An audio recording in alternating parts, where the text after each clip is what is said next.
Good afternoon, everybody, and welcome to the workshop of the County Commissioners. Would all please rise for the Pledge of Allegiance?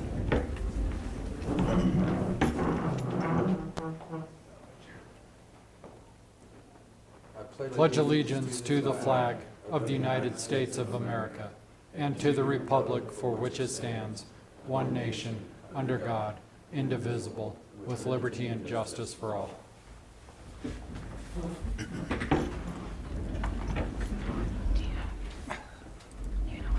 Okay, first thing we have on our discussion item for our workshop today is communication between Axis, and I see we have Haley here, and I don't remember your names, but I'm going to go off the screen. Is this, or I'll just let you introduce yourselves.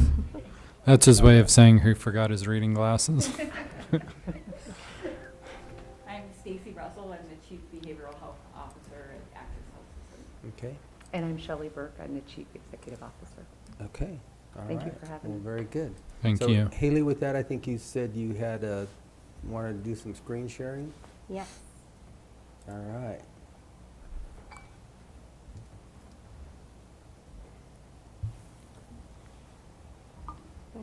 Windows K. Yep.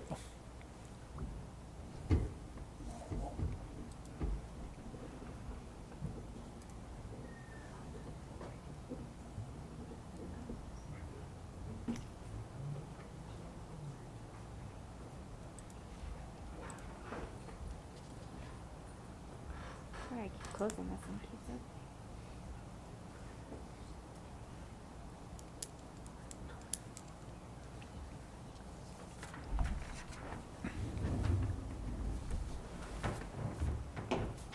Actually, check. Just give me 1 sec.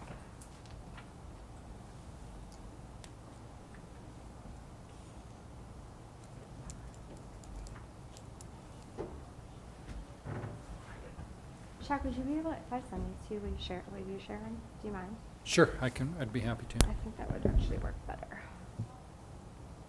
Thanks. I can't get my email to close and I just don't want it to keep going and going and going.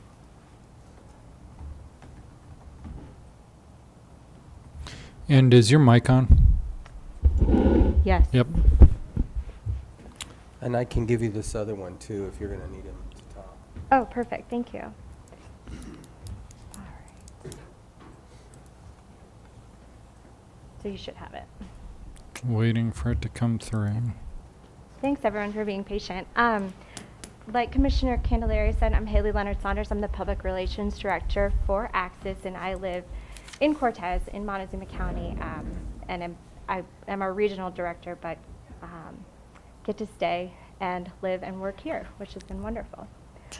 Today, after our last few conversations as we were working through the community intervention program, we realized that it was time to do some education, especially with 2 new commissioners. So this is our chance to talk about what services that Axis provides to the community and hear what questions that you may have. And it looks like we have lots of people in the audience, so we can answer their questions as well.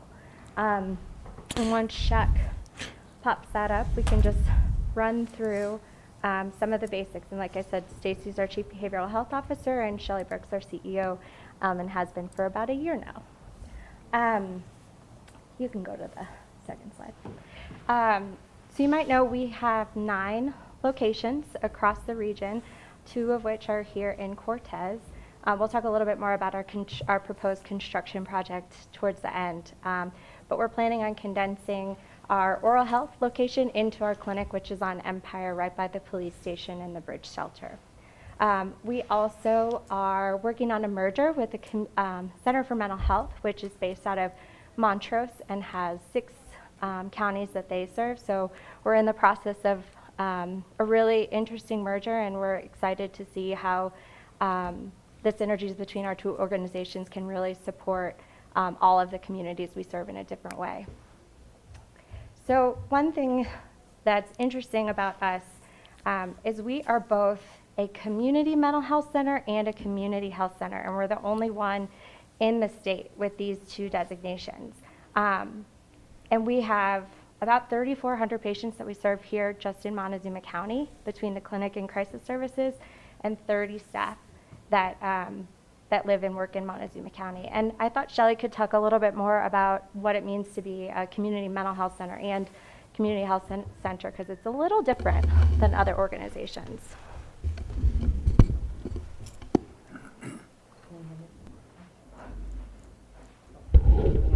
Does that work? Yeah. Okay. So I think it's an interesting thing for us to be in the privileged position of being both. So a community mental health center in Colorado is under statute, and it's designated for a catchment region. So we've been in existence since 1960 as a community mental health center serving the 5 counties of Southwest Colorado. When you move into the community health center space, which is a similar acronym but means something completely different, that's a federally qualified health center. That's also what they're known as. And so that's a national competition that you do. They usually open it up, and there can be anywhere from 200 to 500 applicants for this grant. And we were successful in securing that grant, the first one back in 2013. So we opened our first community health center, or FQHC, federally qualified health center, in January of 2014. So the thing that makes us really unique is that we are the only ones in Colorado that are both currently. There are other states where there've started to be this coming together of the community mental health centers and the community health centers, but in Colorado we are still the only ones. But it really allows us to take a look at the safety net needs of the healthcare of our communities and try and stitch together different resources. Colorado's community mental health center is very uniquely structured. It's uniquely funded. The CHC piece is a little more standardized because CHCs are a national model, so it's a little more standardized in how it's structured, but we try and lever both of those to be the most impactful resource we can be in our communities. So under our umbrella, because we're CMHC and CHC, we're able to do a lot of things under one roof. So we have a whole continuum of behavioral health services, which is family therapy, psychiatric services, medicated assisted treatment, and crisis care.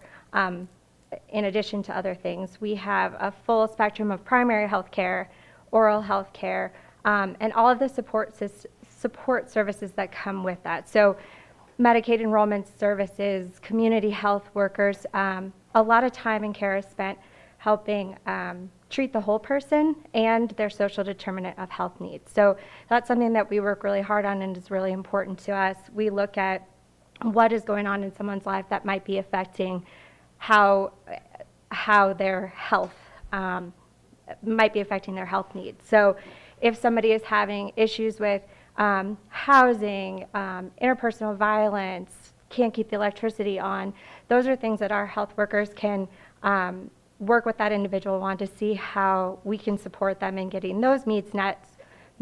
I can't talk today. So then they can work on really focusing on their becoming healthy again. So that's a really big part of what we do. And why is the work we do important? Like I said, we have a full range of behavioral health, oral health, and primary care. And we accept Medicare, Medicaid, and all commercial insurance, and we also have a sliding scale. So if people are uninsured or underinsured, we can help meet those needs too. So we never turn anyone away, regardless of their inability to pay. So one of the big questions we get is, how do I access services? And here in Cortez, the best way to access services is calling the clinic, and they can get into services. The best way to access crisis care is using our 24/7 crisis hotline, which we've talked a lot about. That's our local hotline. During the day, it's picked up right away. In the evening or after hours, max callback time is 15 minutes. So they're able to meet those after hours needs in the community and respond to those as needed.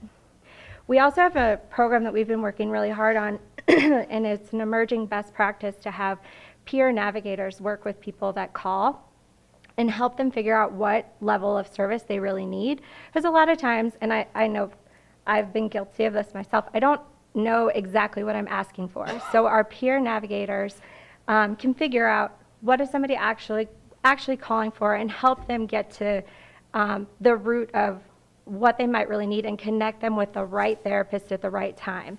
So this is really helping people get into the right level of care versus putting them in the system when they might need a much higher level of need or a lower level of need. So this program seems to be working really well, and it's something that we plan on rolling out to all of our locations. But basically what will happen is this trained peer navigator will do a screening call with somebody to figure out what level of mental health or substance use services they need.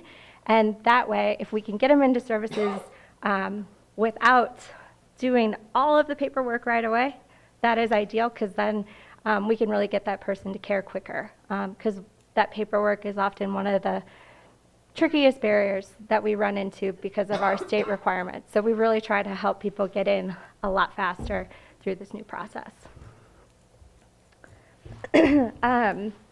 So some of the levels of care, we do a lot of work around population-based screenings and prevention work. So we screen all of our patients, no matter what entry point they come in through. And one of those things that we're doing is the social determinants of health questions. We're looking at specialty screeners to see, if there are substance use issues, depression issues, anxiety issues. That way we can wrap somebody up right away after that first visit. Our lower level behavioral health treatment, and I'm going through these in levels just to give you an idea of sort of how these things work. But we have a community reinforcement and family training. I know that was something that Shaq has brought up multiple times. How do you support families that want to support a family member or loved one in getting into services? We've introduced this craft training to help family members have a better techniques to assist their loved one to get into services, because that can be really hard. So that's a newer offering and really has been something on our radar because of conversations that we've had with you all. We have DUI education level 1 and 2, and we also do 4+. We do drug and alcohol monitoring, nutrition services, diabetes management, chronic condition management, a whole spectrum of lower level behavioral health treatment. We also have medium level treatment, which would incorporate our dual diagnosis, which is substance use and mental health.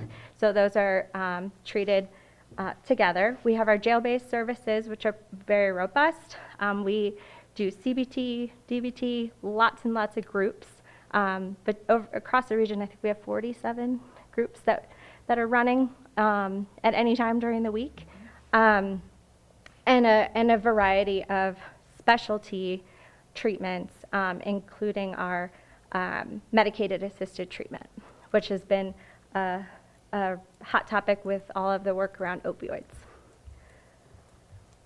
So our high-level behavioral health treatment, we have our DUI level 4, which I mentioned, our drug and alcohol monitoring. We have an enhanced outpatient treatment, which is 4 hours a day, about. Yeah, somewhere around 4 hours a day of really high intense treatment in order to keep somebody in the community instead of having to leave the community and a job to seek services elsewhere. We do IV use drug program treatment, and then we have some specialty programs for pregnant women and pregnant women with dependent children, just as some examples.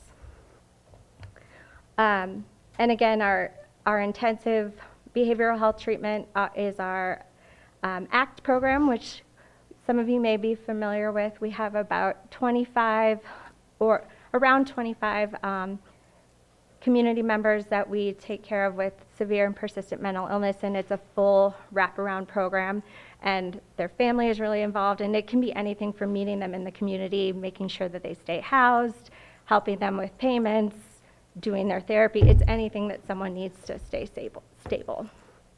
And then we have our first episode of psychosis program, which is for those having their first episode of psychosis or early onset of schizophrenia. which is generally for young adults between 15 and 29, and that's a full family support program and wraparound. That's been a really successful model. And just to jump in, those two programs in particular are funded by the Office of Behavioral Health. So we receive special funding from them so that we can provide more intensive services to people that are eligible for the program. That's been really helpful. We go through a fidelity review, so those are programs that we have to meet certain targets for to ensure that we're providing the level of expertise and program wraparound that's needed for those. The ACT program, we were just able to secure more funding, and so we're going to be expanding that program, and that is something that we absolutely provide for Cortez community members that qualify. And it's a really nice program because it really allows people to maintain independence.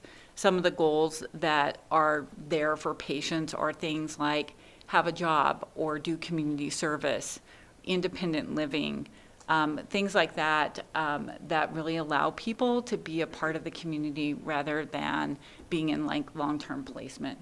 So I just thought I'd highlight that one because a lot of people don't know that we do that because it's a small population and it's a pretty impactful program. And both of them, the first episode of psychosis, we were really excited to do that. We started that about 3 years ago, and that really allows us to go down to like a 17-year-old and really help the whole family as they're dealing with, a teenage child who's having psychosis for the first time. So that's been a really big deal for our communities as well. And we've been able to help a lot of children and families through that program. And finally, you all know a little bit about the Acute Treatment Unit, which is our psychiatric stabilization unit in Durango, which serves the whole region. So that's those are our intensive level services. If you want to skip to Shaq, or I think it's 2. Yep. So this just gives you a little bit more in depth of some of the things we were talking about earlier that we do in primary care. I don't think people quite know what happens inside those walls, but we offer a lot of different things to keep to wrap around the whole person, and it's something that we're really proud of and have 2 excellent providers on staff and a really great care team that support them. So some additional supports that we have, we're in development with the CIP program, which we're very, very excited about. And then we have our mobile crisis team that covers 5 counties. We have our social detox, which you all are members in the intergovernmental agreement that supports that, and Shaq sits on that board. We do a healthcare for the homeless specialty program in Cortez, and we have Medicaid outreach and enrollment. So those are just some of the additional non-medical supports that we have. So Shelley, do you want to talk a little bit about trends? Sure. So we pulled this slide together because I think it's always helpful to have a little bit of context. So we pay a lot of attention to the national trends because usually what happens on the national level starts to work its way down through Colorado and then ultimately through our communities. So at the national trend, when you talk about healthcare, there's a lot of change in reimbursement methodologies, and Colorado is actually in flux with a lot of the ways that they pay for behavioral health currently. So that's also happening at a national level. There's intensive data and infrastructure changes that are coming. There's a couple different models that are being proposed at the national level that I think hold some potential and also are going to create a little bit of turbulence as they get rolled out, I think, but all for the good intention of trying to improve access to care. Mergers are happening on an increased level, particularly in community health, because the infrastructure, the data, the evidence-based practices, some of the stuff that we're required to do is pretty labor-intensive and administratively burdensome. So mergers are definitely on the rise in the national setting. Workforce shortages and COVID burnout in healthcare, those are real. and they've been going on for a while. So I think that's a national trend, and of course, we see that locally as well. And then emergency response, law enforcement, CMHC intersections, there's a lot of really big innovation that are happening, and I know you've all been part of the conversations about the potential for a community intervention program here in Montezuma County. So those are national trends. And then if you think about state and regional trends, we've had a lot of funding variability here in Colorado over the last several years. In fact, proportionally, when you look at the change that happened in 2019 that moved the Medicaid behavioral health benefit to the regional accountability entity structure, we lost effectively over $1 million in behavioral health care funding for the Medicaid population. Now, with rising Medicaid enrollment, that's kind of an interesting balance, but again, there's more need than there was before. So there's definitely been some changes in the way behavioral health is funded in the state, and it has created some interesting challenges and some new opportunities, but definitely some challenges along the way. Increase in behavioral health providers. There's been a lot of expansion of behavioral health providers in Colorado through a lot of different mechanisms in the Medicaid contract and even with the Office of Behavioral Health contract. And in doing that, I think there's definitely more access to care, but there hasn't been a lot of well-designed thought about how the systems interact, what care coordination looks like, what's the responsibility for somebody if they're a patient of a private practitioner and they go into crisis at midnight, who's covering that? We are. What's the care coordination? So there's some gaps that have to be figured out currently. There's a lot of access, but the processes and the systems and the communication aren't necessarily in line yet. There are multiple changes with oversight, funding. If you've watched the state of Colorado, there's a behavioral health administration that's being formed with a care coordination entity. Those are all things that are going to happen in the next 2 to 3 years.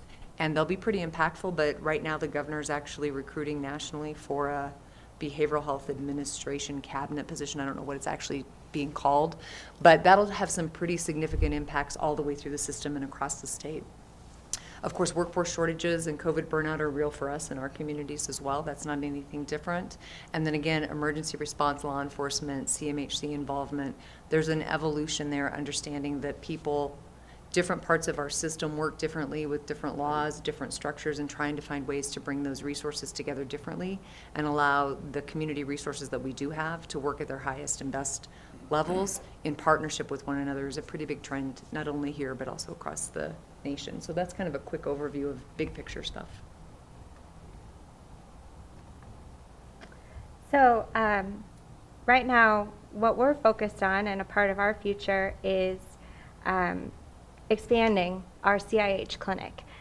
We've recently applied for some USDA funding through their emergency rural health expansion grant, and also have received some HRSA funding for this project. And we will be bringing our oral health clinic, which is on 3rd Street by the middle school, bringing that over to our property on Empire, and also adding a drive-through pharmacy. So we're really looking forward to that, and we're hoping we're going to start in March, but we're hoping that'll bring some economic development and jobs to this community through that project. And also just with this floor plan, I recognize is a little bit hard to see, but the other thing that we're doing is partly renovating the existing space that we have to create a little more access for primary care to grow into the future, and then also some behavioral health space to kind of cover the whole waterfront that we see in the next 10 years are going to be important in this community. Yes. So, questions? Okay, well, I have a few, so I was Sure. trying to write quickly as you guys have gone through your presentation. Yeah, we can No we can worries, go we can back back to up, anything. yeah. So, and we might have to, so I'll get through my questions first, and then I'll turn it over to Commissioner Lindsay and Commissioner Stevenson. But can you break down on the 3,400 patients that you basically see in Montezuma County, which of those are for primary care and what's for mental health? Do you have that?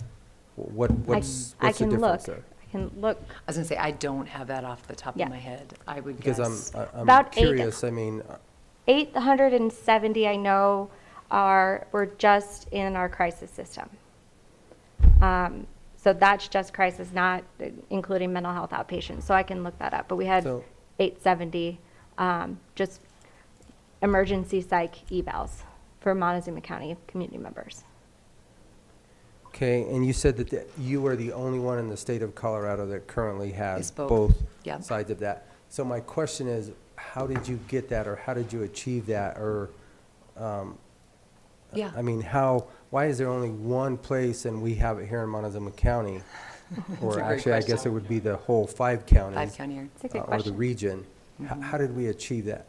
And what was the criteria used? Because then that leads me into my next question. Okay, that was a great question, Commissioner Candelaria. I think the reason you don't see more of it is because it's a really tough thing to accomplish and pull off. So honestly, when you talk about the Community Health Center or the FQHC piece, again, those are national competitions, so you're up against everybody in the country who is trying to demonstrate a case for need for the kinds of services that a FQHC can provide. And so it's a tough award to get.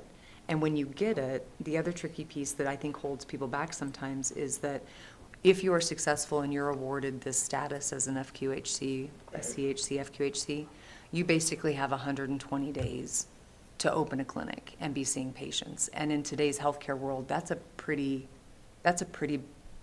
big obstacle to have to overcome. You need staff, you need a building, you need facilities, you need protocols, you need procedures. So we did it back in 2013, partly because we recognized, actually back in 2007, 2010, that the continuum of care that we offered as a mental health center wasn't serving our communities sufficiently, and that the idea of a community health center or an FQHC coming in would really bring additional resources and additional dollars and additional standards to be able to make sure that everybody would have more access. So FQHCs are required to take Medicare and Medicaid and the and underinsured. That's a requirement of the federal government, so we do that. And as you know, a lot of practices, depending on their status, don't necessarily have to take Medicare or Medicaid. They can choose to, or they have small panels. We can't limit our panel size.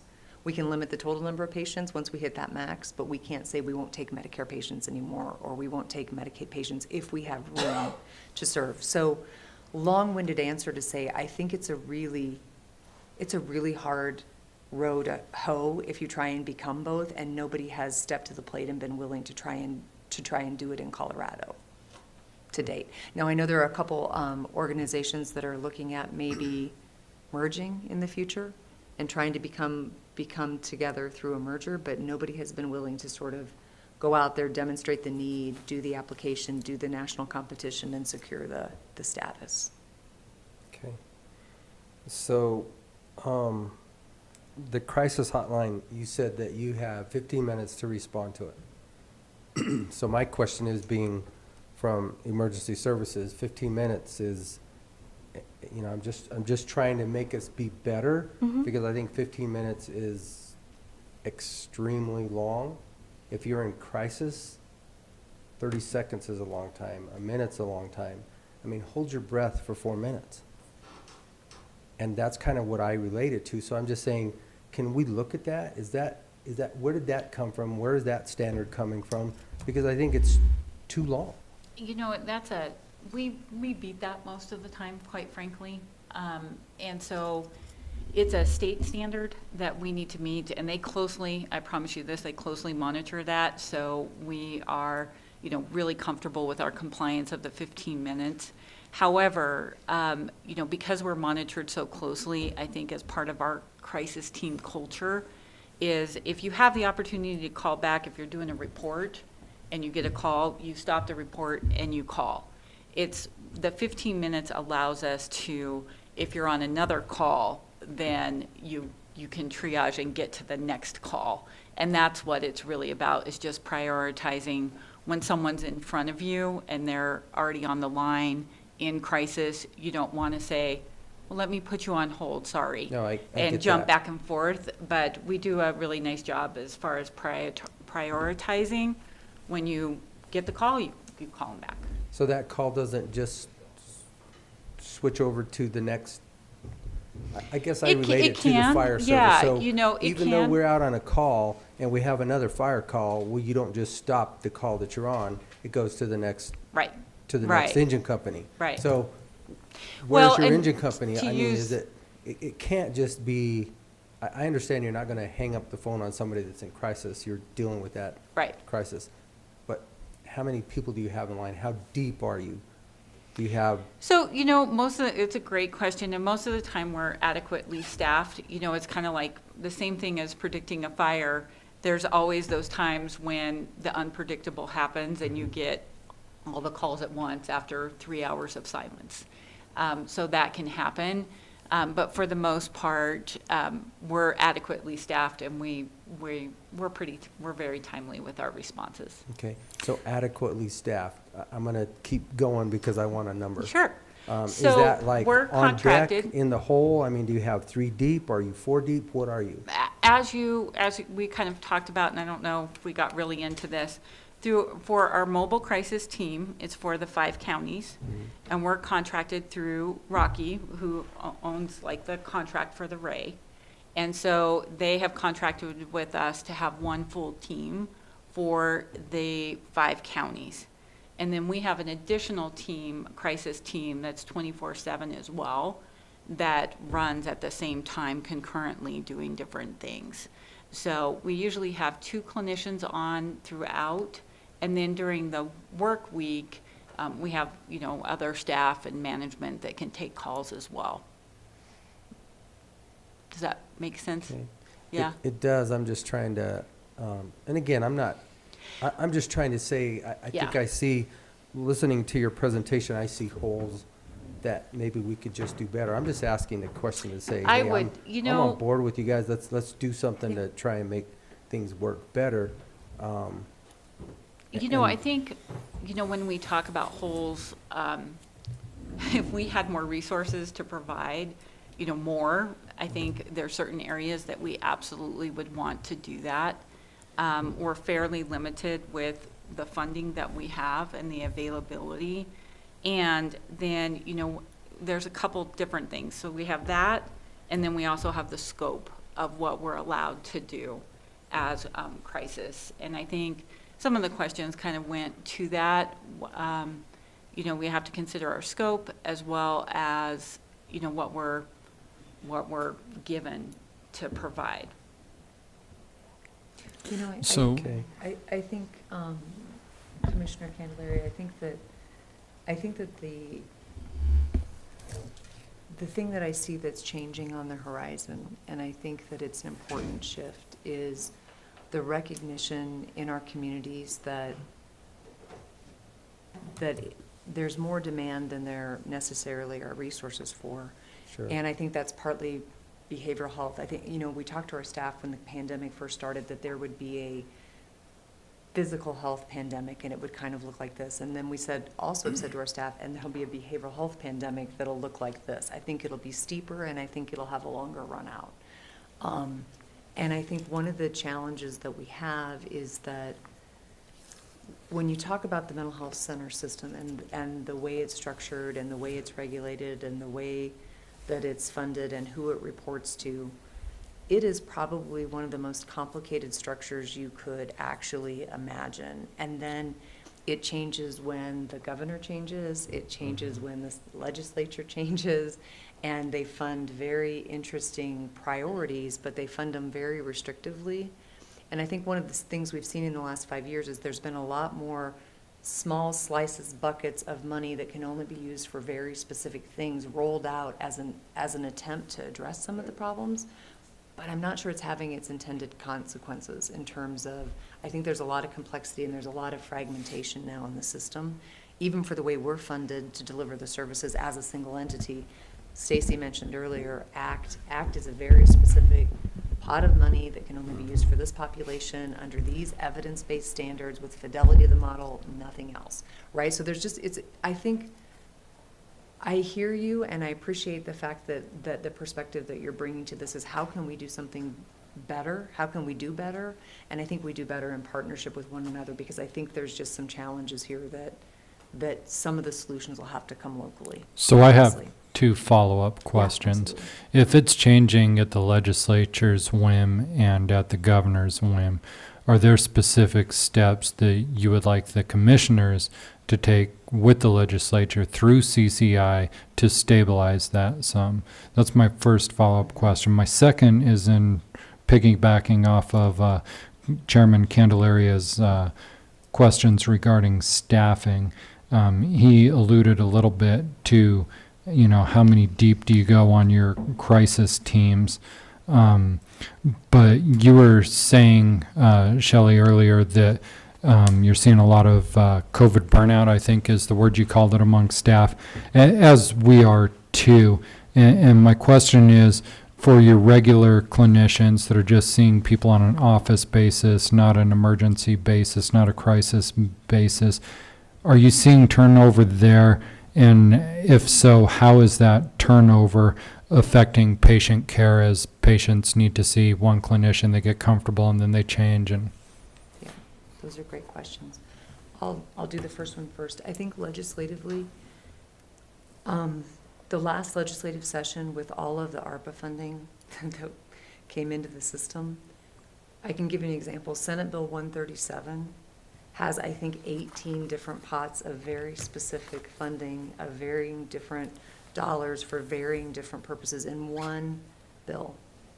So I think what I would say is I would love to partner with you all differently as we get a sense of what bills are going to be carried and really understand what's happening this year, because I think there is an opportunity to streamline and improve some of the policy that's happening, because I think, again, it's good intentions, but the way it gets rolled out doesn't contemplate the system. So with that, because that legislative process is getting ready to Yeah. get going here Yeah. really, really quick. Yeah. If you see something, please get with us. Absolutely. So that we can, deal with CCI through the state and hopefully make an impact Absolutely. in this. I would love in to our partner with you community. differently. And I guess that's where all my questions are going, is how do we make things better? Yeah, I'm not, I'm not trying to direct any. yeah, yeah, and I I'm just certainly. trying to, how do we make them Yeah, better? and I think, So- once I get a sense of what the bills that are gonna be carried are, it'll give me a chance, I'll digest it, and then I can kind of maybe come back and say, this would be great if we could sit down and talk about this, and could we have a shared position Okay. and help carry some of that. I think to your point, Shaq, around turnover and burnout and office-based staff, I think that I'd like to say to you all that we're somehow unique, and we're not. I know that when I look at the stats, I think healthcare turnover is pretty significant across the country, and it has been for several years. This isn't just a COVID thing, it's been happening for a while.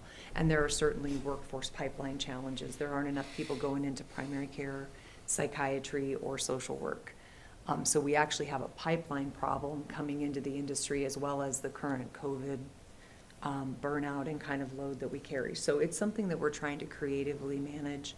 I don't know that we have all the solutions, but I can tell you that I have one correction for Haley. It's actually been 2 years. I know it only feels like one, my friend, but it's been 2 long Oh. years. We've been doing a lot of work on culture, engagement with our staff, trying to understand what differences make a difference. And I don't think that we've got it all dialed in, but we've been working pretty hard on that, even in the middle of all the COVID demands, because what I think is really true, people get into healthcare because they want to make a difference. They want to help. And so having a voice on what that help can look like, I think as a staff of a healthcare entity, is really important. So we've done a lot of work culturally. We're doing some retention programs. We've got some different opportunities we're creating for staff. All of those are little pieces of a puzzle, Shaq, but I don't have the solution for long-term staff turnover. What I can tell you, though, is the last quarter I looked at, in all honesty, our turnover rate was 24%. And when I look at our peers in the state, people were running closer to 30 to 35%, in some cases up to 40% for healthcare staff. So I actually feel like some of the investments we've been making over the last couple of years are starting to trickle into our system and become part of our culture. So I don't think we can stem the tide, but I think we can certainly influence it and impact it. And I think it is hard when people have to transfer care from one provider to another, and I know it happened to me in my primary care practice.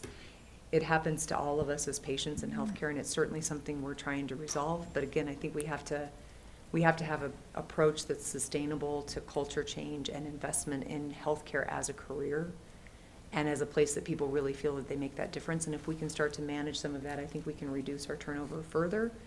But it's going to be a struggle in a pandemic environment, to be real honest with you, because there's only so many arrows in the quiver that you have to shoot at this. I understand that. Trust me. Okay, and I'm not trying to occupy this whole thing, but I was writing down several questions. Thank you for, Haley, you also said that condensing the paperwork to care.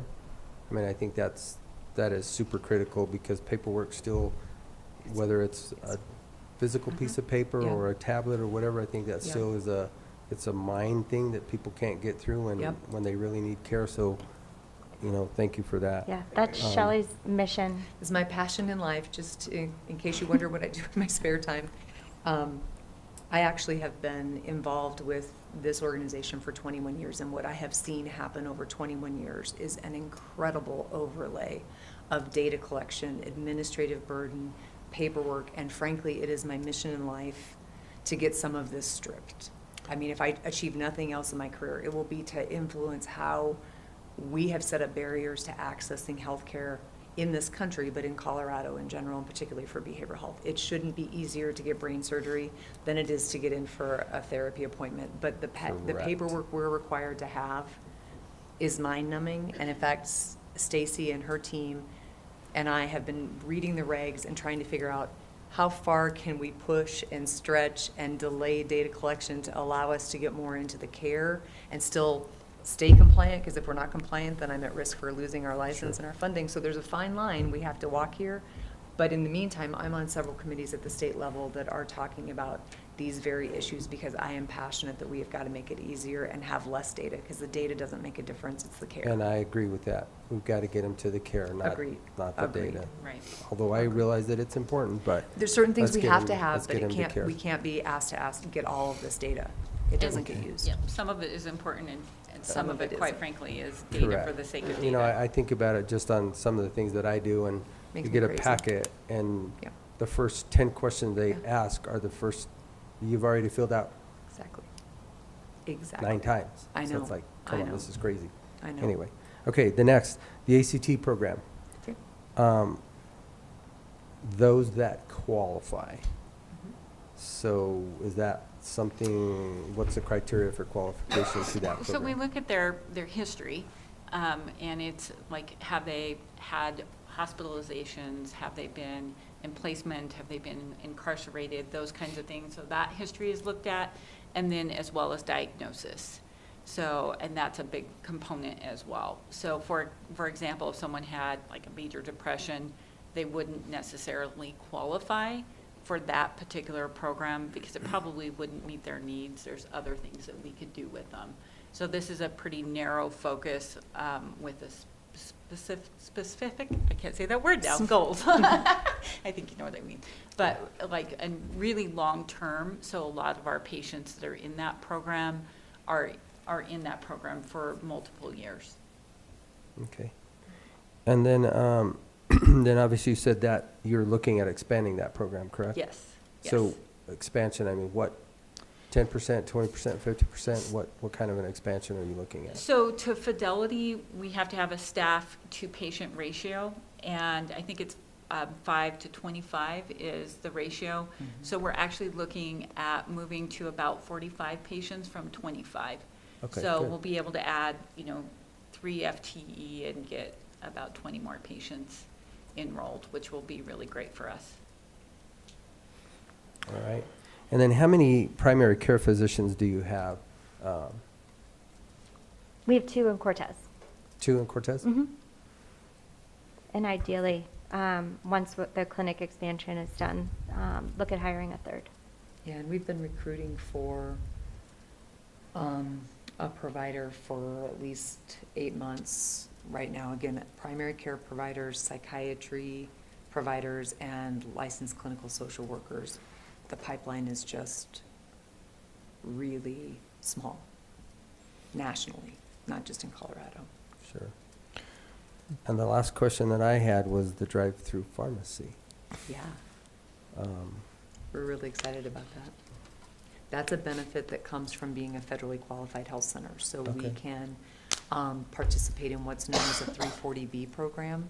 as a CHC, so it allows us to have significantly discounted pharmaceuticals. So we've just gotten into the 340B process, and so this will be our first full-fledged pharmacy here in Cortez, and then we've designed the building so that it could be a drive-through, because we think that's a convenience factor that would be really important in the community. So we're pretty excited about being able to bring that resource to Montezuma County.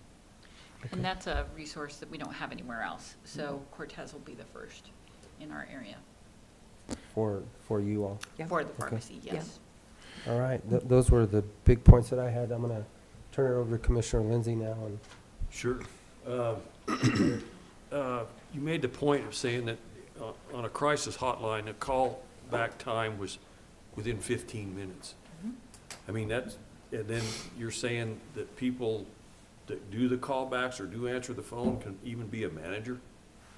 It could be if we're running short. You know, we're pretty lucky.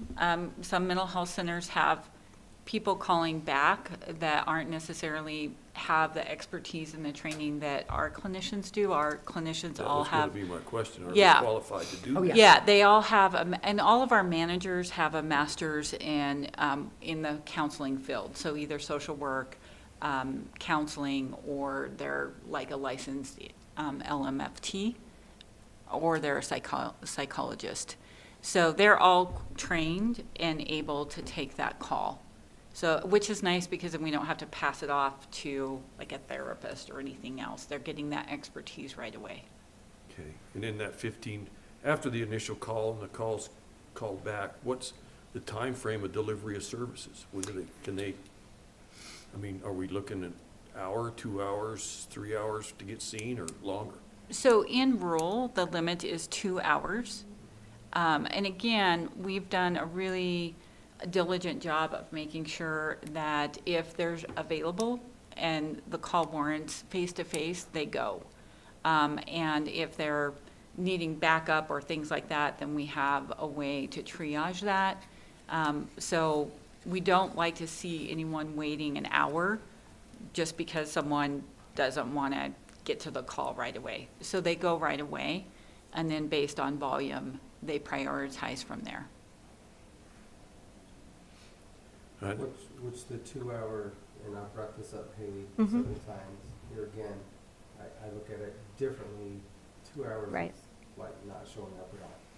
Because 2 hours, I mean, if you're on the edge, you're probably. A lot of things can happen in 2 hours. So, Right. Right. I've expressed that before, and I still think that needs to be cut way back. And again, it's just, that's why I asked the question, how deep are we? And how Yeah, quickly can we really and get when- there? Because When I think about that 2-hour limit, and sorry, I didn't mean to interrupt, but when I think about that 2-hour limit, I think of, like, that's the extreme. We really do want to make the best attempt to respond to people as soon as possible, because you're right, it's, it can be agonizing for people. Keep in mind, though, when we're on the triage call with people, that's part of what we need their expertise to do, is to determine, hey, I think you need to get to the ER. I'm not going to wait for, us to come to you. We're directing people if we feel like, wow, they need to get help right away. They cannot wait. I don't want them isolated. I don't want them alone. And so that's the expertise that we're really relying on in that phone call, is for people to talk to the patient long enough to gather all that information and really then make a clinical assessment of what's needed from there. And if it's something more urgent, then they're providing that direction and support to the patient. I'll cut mine short. We've got some people here that have some concerns, want to ask you some questions. But one of my concerns is you set this glorious organization up with an expectation of delivery of services. And I think they feel sometimes the services aren't being delivered. So I'm going to let them have at you. Steve, you got anything? I'll take the lead. I have to steal your microphone, or I'll get yelled at.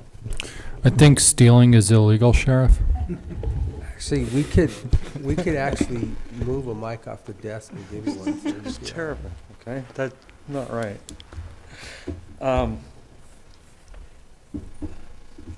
As we've discussed for years, and it's increasing more and more, the need for serious mental health care here in Montezuma County is very important. It's so more important today than it ever has been. I understand that you're covering 5 counties. I get it. But where I come from is that I'm responsible here. And that's all I've asked is for a good partnership with dealing with that. In the past week and a half, we've had 2 more suicides of adults. And checking with and going back into past contacts with law enforcement with just these 2, it does not appear that there was anything that was reported to law enforcement that that this person had been in crisis at any of those times. The problem is that we need to communicate better so that when there is a crisis call with people, you should share that with us so that we can at least have some background and maybe be able to assist somewhere when another officer gets another call to that address or that person. It was last year that we had a person that committed suicide that had actually been in contact with Axis several times, as well as with our deputies. And we've been able to find this person, except for the very last time we couldn't find this person. And he had actually already killed himself. So there's a lot of questions about what are we doing to try and help people. We can only do so much, okay? We have to rely on the experts to do this. That's why that communications is so very important. So I have a question. I hate to interrupt, Sheriff. Once the community intervention program kicks off, I mean, I don't know what the hurdles are to sharing information right now. I'm sure HIPAA has something to do with it. But once that program kicks off, will, to everyone's knowledge, will all of that information be available to the responding agencies through the dispatch program? And it's okay if nobody really knows, because I don't know. You know, we've done a lot of research on that because, as you're aware, we have the program in Durango already stood up. And confidentiality is a tricky bit, right? Because as you're talking, absolutely, we want to communicate and we want to partner and figure out how to help people. And at the same time, you know, we owe it to our community members, you know, beyond HIPAA and CFR 42, which is the substance use confidentiality laws that are very restrictive. Even beyond that, it's a balancing act to ensure that we're appropriately sharing and that we're appropriately holding confidentiality so that people know that they can trust and rely on us as a provider. And so it is a fine line that we have to walk. And sometimes it's kind of a bummer, honestly, because there are times when someone says something to me about a case and I'm very familiar with the case and I have to kind of respond like I don't even know anything about it, out of just my professional ethics. And I'd be happy to visit with you more about that, because there are certain times when we need to provide the information because our first and biggest priority is safety of the individuals. And so, I'm encouraged that you're here. Thanks for being here. And, I'm looking forward to continued dialogue on what we can do better. Well, I appreciate that. And the thing is that it seems like the reach out is one-sided from us to you. That's expected. Except for okay? that one email. Except for that one, okay? The thing is, though, is that during events that are a crisis situation, that's where we need to work together better.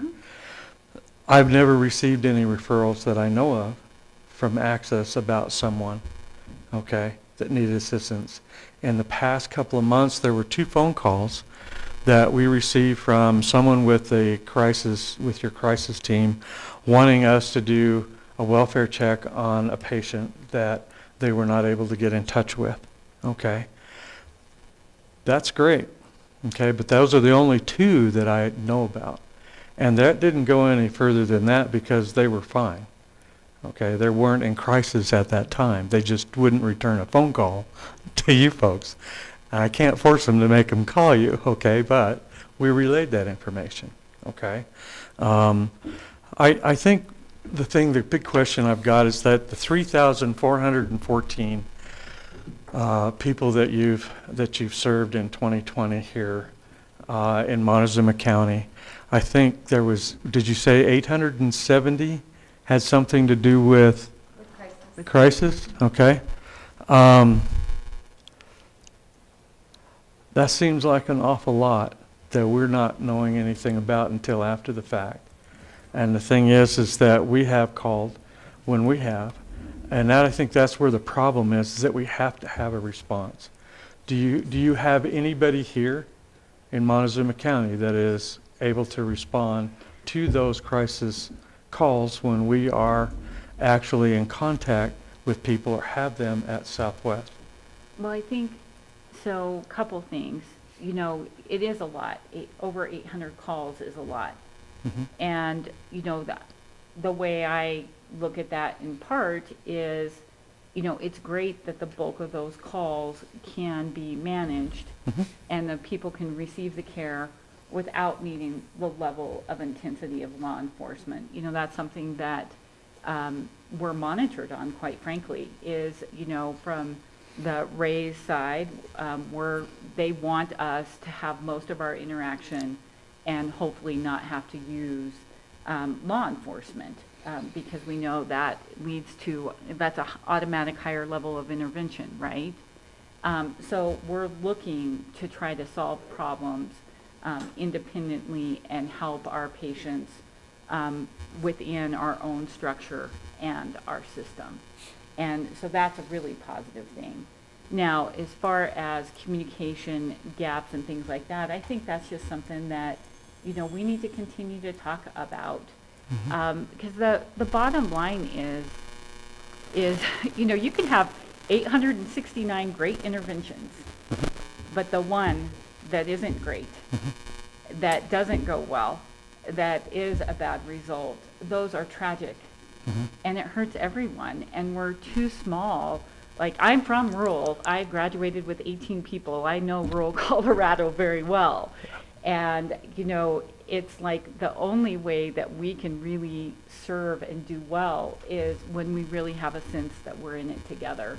Yeah. And I think that's what you're looking for, and that's what we're looking for too, and then understanding our limitations within that. But I think that's how we really make progress. So I guess I have a question for both of you since we're talking about this. So wouldn't that be something that if we sat down and worked this out together through the dispatch, whether they're cards, what they use, I mean, could that be flagged in a way to not violate information? I mean, is that something that we can work out together to get this moving forward in a more positive manner where the sheriffs, the deputies have the information that they need without jeopardizing the information of the patients? I think and for the most part, I feel like we have that pretty dialed in. Now we've got this new layer of the intervention program that we're going to do, and so that's part of what our development is to really review kind of those restrictions, what can share, what we can't share. Also, for our therapists to understand law enforcement's restrictions is really important as well. You know, some of the training that we'll be really interested in is how do we make sure therapists stay out of the way and don't interfere, and how do we know they know the emergency response kind of protocols, because that's new for us. So there's a lot of foundational things that we'll need to do to ensure that if we can't do one hand can't do what the other hand wants, at least we know why, and we have avenues to talk that through. So that's just a communication component that we need to work out together. Correct.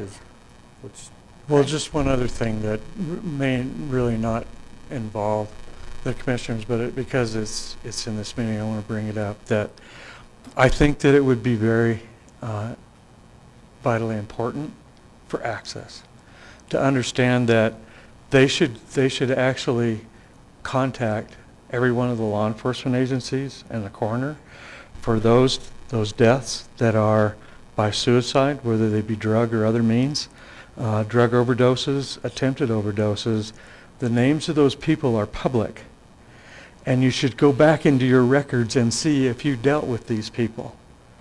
This is something that would be at a higher level. do. Okay? We do that. Okay, but Yeah. we don't know that. And the thing is that I know that with the contacts that we have, I know we have reached out to Access for crisis intervention, but we either don't get the type of response that they think that they should get, or we just don't know. Okay, and the thing is that I don't know what else to do. What do we do with these people that are in crisis? That's the sad part about it. I can't put them in jail. Yep, it's a Okay, it's changing against the law for me It's a too. changing But you landscape, know isn't what? it? Yeah. It's what prompts other folks to think that the only way to keep them safe is to charge them with something. And then they come to the detention center, who we are not trained, okay, for dealing with this, and we have to put them on a suicide watch. They have to be kept in a separate cell that we're limited in anyway, and it takes up room. But the thing is that we do it because we want to see them be successful or survive, just the night even, okay? But I'll tell you, it's taxing on the staff. And it's a dangerous game that we're playing with these people, and I don't like it. I don't, because we can't always prevent them from carrying out something. Where I think that if you folks would intervene with that, it would certainly, I think, have a better outcome for them. I'm just saying, it's just something that we really have to work toward and come up with a solution. Now, I didn't see your plan that you had for your overlay for your building and stuff. Years ago, we talked about, and I couldn't hear you, I'm sorry. Is there a room in there that you're going to be able to consider for a 72-hour hold? No. Why not? That's a licensing structure. I that know, we're not but why set not? To do. You could do it. Not at that facility. It's What's not that? Not at that facility. It's not licensed for that. So I know, I think. but there's a process to get a license for that. Yes. Right, Okay. there is, and it's a different level of care than would be provided in an outpatient Uh-huh. clinic, which is what that facility is. So Sheriff Nolan, what I think I hear you saying is that we're aligned in the need and understanding that behavioral health care is important. We're also aligned in our interest in doing things differently and better. So I think that's a great conversation for us to take offline, and who in your shop are the best folks for us to work with, because I think that the most effective solutions are going to come not when there is a crisis in the field, but in the relationship building and the communication and the structures we put in place before those crises are happening. So who can we work with in your shop? Well, you're looking at 4 of us right now. Okay, We're the 4 that you deal with. okay, perfect. The thing is also is that if it's not going to happen here, then how come we can't have someplace in Crossroads or Durango or someplace else that can actually house these folks that either are intoxicated, under the influence of drugs, or violent, or whatever the case may be? Why can't we have some place safe to take these folks to the professionals? Question. Yeah, in fact, I was just talking to another law enforcement agency about that very thing, because I think what's happening, and it's even getting spotlighted more and more with the changes that are happening with law enforcement, is there's this huge gap of what do you do with these people? They're not appropriate for jail. They're not appropriate for social detox. They don't qualify for hospitalization. There is a huge gap of what do you do with them in the short term? And, I wish I had the answers of that, because I think it's the same question that's coming up consistently. We're more than happy to be a part of that conversation and try to problem solve around it, because I think I don't think there's any community that's immune from this issue There that's in isn't. rural Colorado right now. And If There I isn't. could, Stacie, I'd like Yeah. to interrupt a monologue for a minute. I hear what you're saying, and I hear frustration members from family members often. And I hear what the sheriff's saying, and I hear what Scott is thinking. And for these family members, it's frustrating because they can see that their loved one is in crisis, they're having psychotic episodes, or they're using drugs, and they haven't hurt themselves or anyone else yet, but they can't keep a job, they're out too late, they wrecked a car but there were no witnesses, and it's just a matter of time. And they call the sheriff can't do anything because it's not illegal to be sick, they can't go to jail. They call the ambulance, and the ambulance can't do anything because nothing's broken, nothing's bleeding. And they call Axis, and Axis can't do anything because the person has to either voluntarily want help or be presenting as an immediate threat to themselves or to somebody else. And so everybody's stuck going, what do we do with these people? And I think there's a legislative hurdle that needs to be cleared, because if the scenario was reversed, instead of a 19 or 20-year-old, and it was a 75, 80-year-old that was forgetting how to fill out a check, forgetting how to get to Walmart, forgetting how to drive home, they could go to a judge and get a emergency durable power of attorney to make medical decisions on behalf of that grandparent or whatever the situation is. The same thing does not exist if your 19-year-old daughter is having psychotic episodes or using drugs. Everybody says you've got to wait until they decide that they need help. And waiting for the patient whose decision-making organ is sick to decide that they need help would be the same thing as the hospitalist at the doctor saying, yes, you've got 2 broken femurs and we'd love to help you, and as soon as you walk into the hospital, we're going to help you with that. We're waiting for the one thing that can't happen to be the thing that happens. And I actually think that's a legislative hurdle that needs to be cleared. You're absolutely right. The state has to be involved with this. And they already have, with some of those bills that were introduced and passed. They have allocated funding, but I don't know where it's going. I don't. But what are we going to be able to do that we can do when we do an M.5 or we do an M1, or we have that done? Are you going to accept them? Where are we going to take them? That's the other thing. Where is the beds that we're supposed to have these people go to? Okay? That is a big problem. And I don't know, but you know what? I can't wait for the state and other people trying to solve this hurdle. We have to solve this together, somehow, some way, something. So if it can't be in that facility, let's find something else that maybe we can do, okay? Let's try, at least, okay? So we can say that we are actually trying to do something to help people here. I can't echo enough with what Chuck said. It is heartbreaking. It really is. And it's so frustrating that it causes so much stress to all of us that have to deal with it. And then when we get turned away, what do we do with these folks? I don't know. I can't take them home with me, okay? You want to, but you can't. So what do? We have to find that answer, okay? And we need some real heart-to-heart, brain-to-brain thoughts about moving forward with getting rid of the hurdles, and let's just do something that we can get approved, and let's do it, okay? So I think what we have now, I think the offer is there to be able to sit down with you all, the 4 of you in the room. Sure.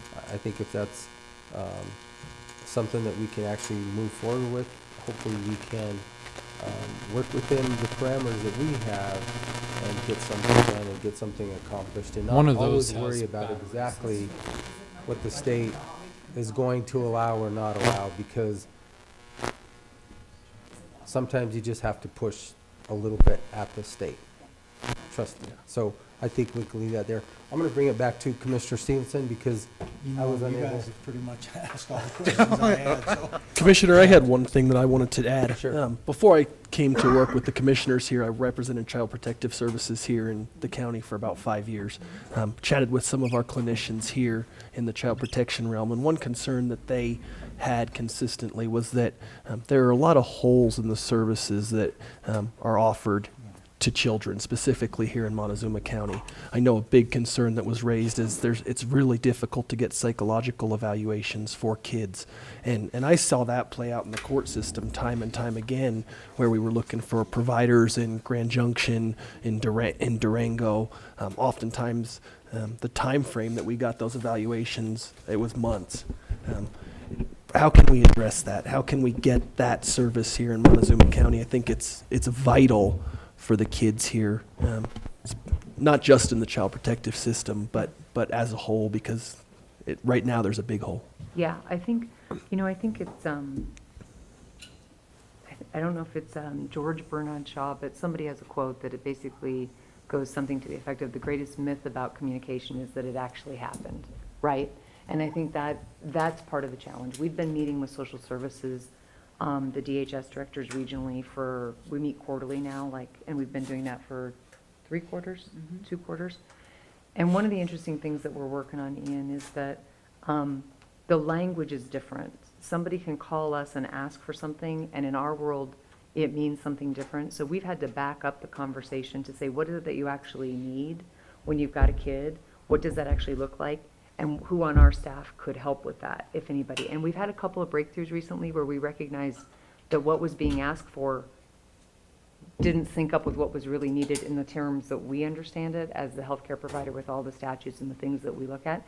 So we've identified a couple ways that we can streamline and improve some of this access, but we're not going to be able to improve it all. We don't have psychologists on staff. So if somebody actually needs a psychological evaluation, they will have to go somewhere else because that's not a psychological testing is not something that we currently do or have done in, I think, at least 15 years. So what is the barrier to getting that sort of testing here in Montezuma County? I mean, it is a vital component of mental health treatment, No. of getting the right kind of referrals. Right. What Yeah. can we do to get that service here?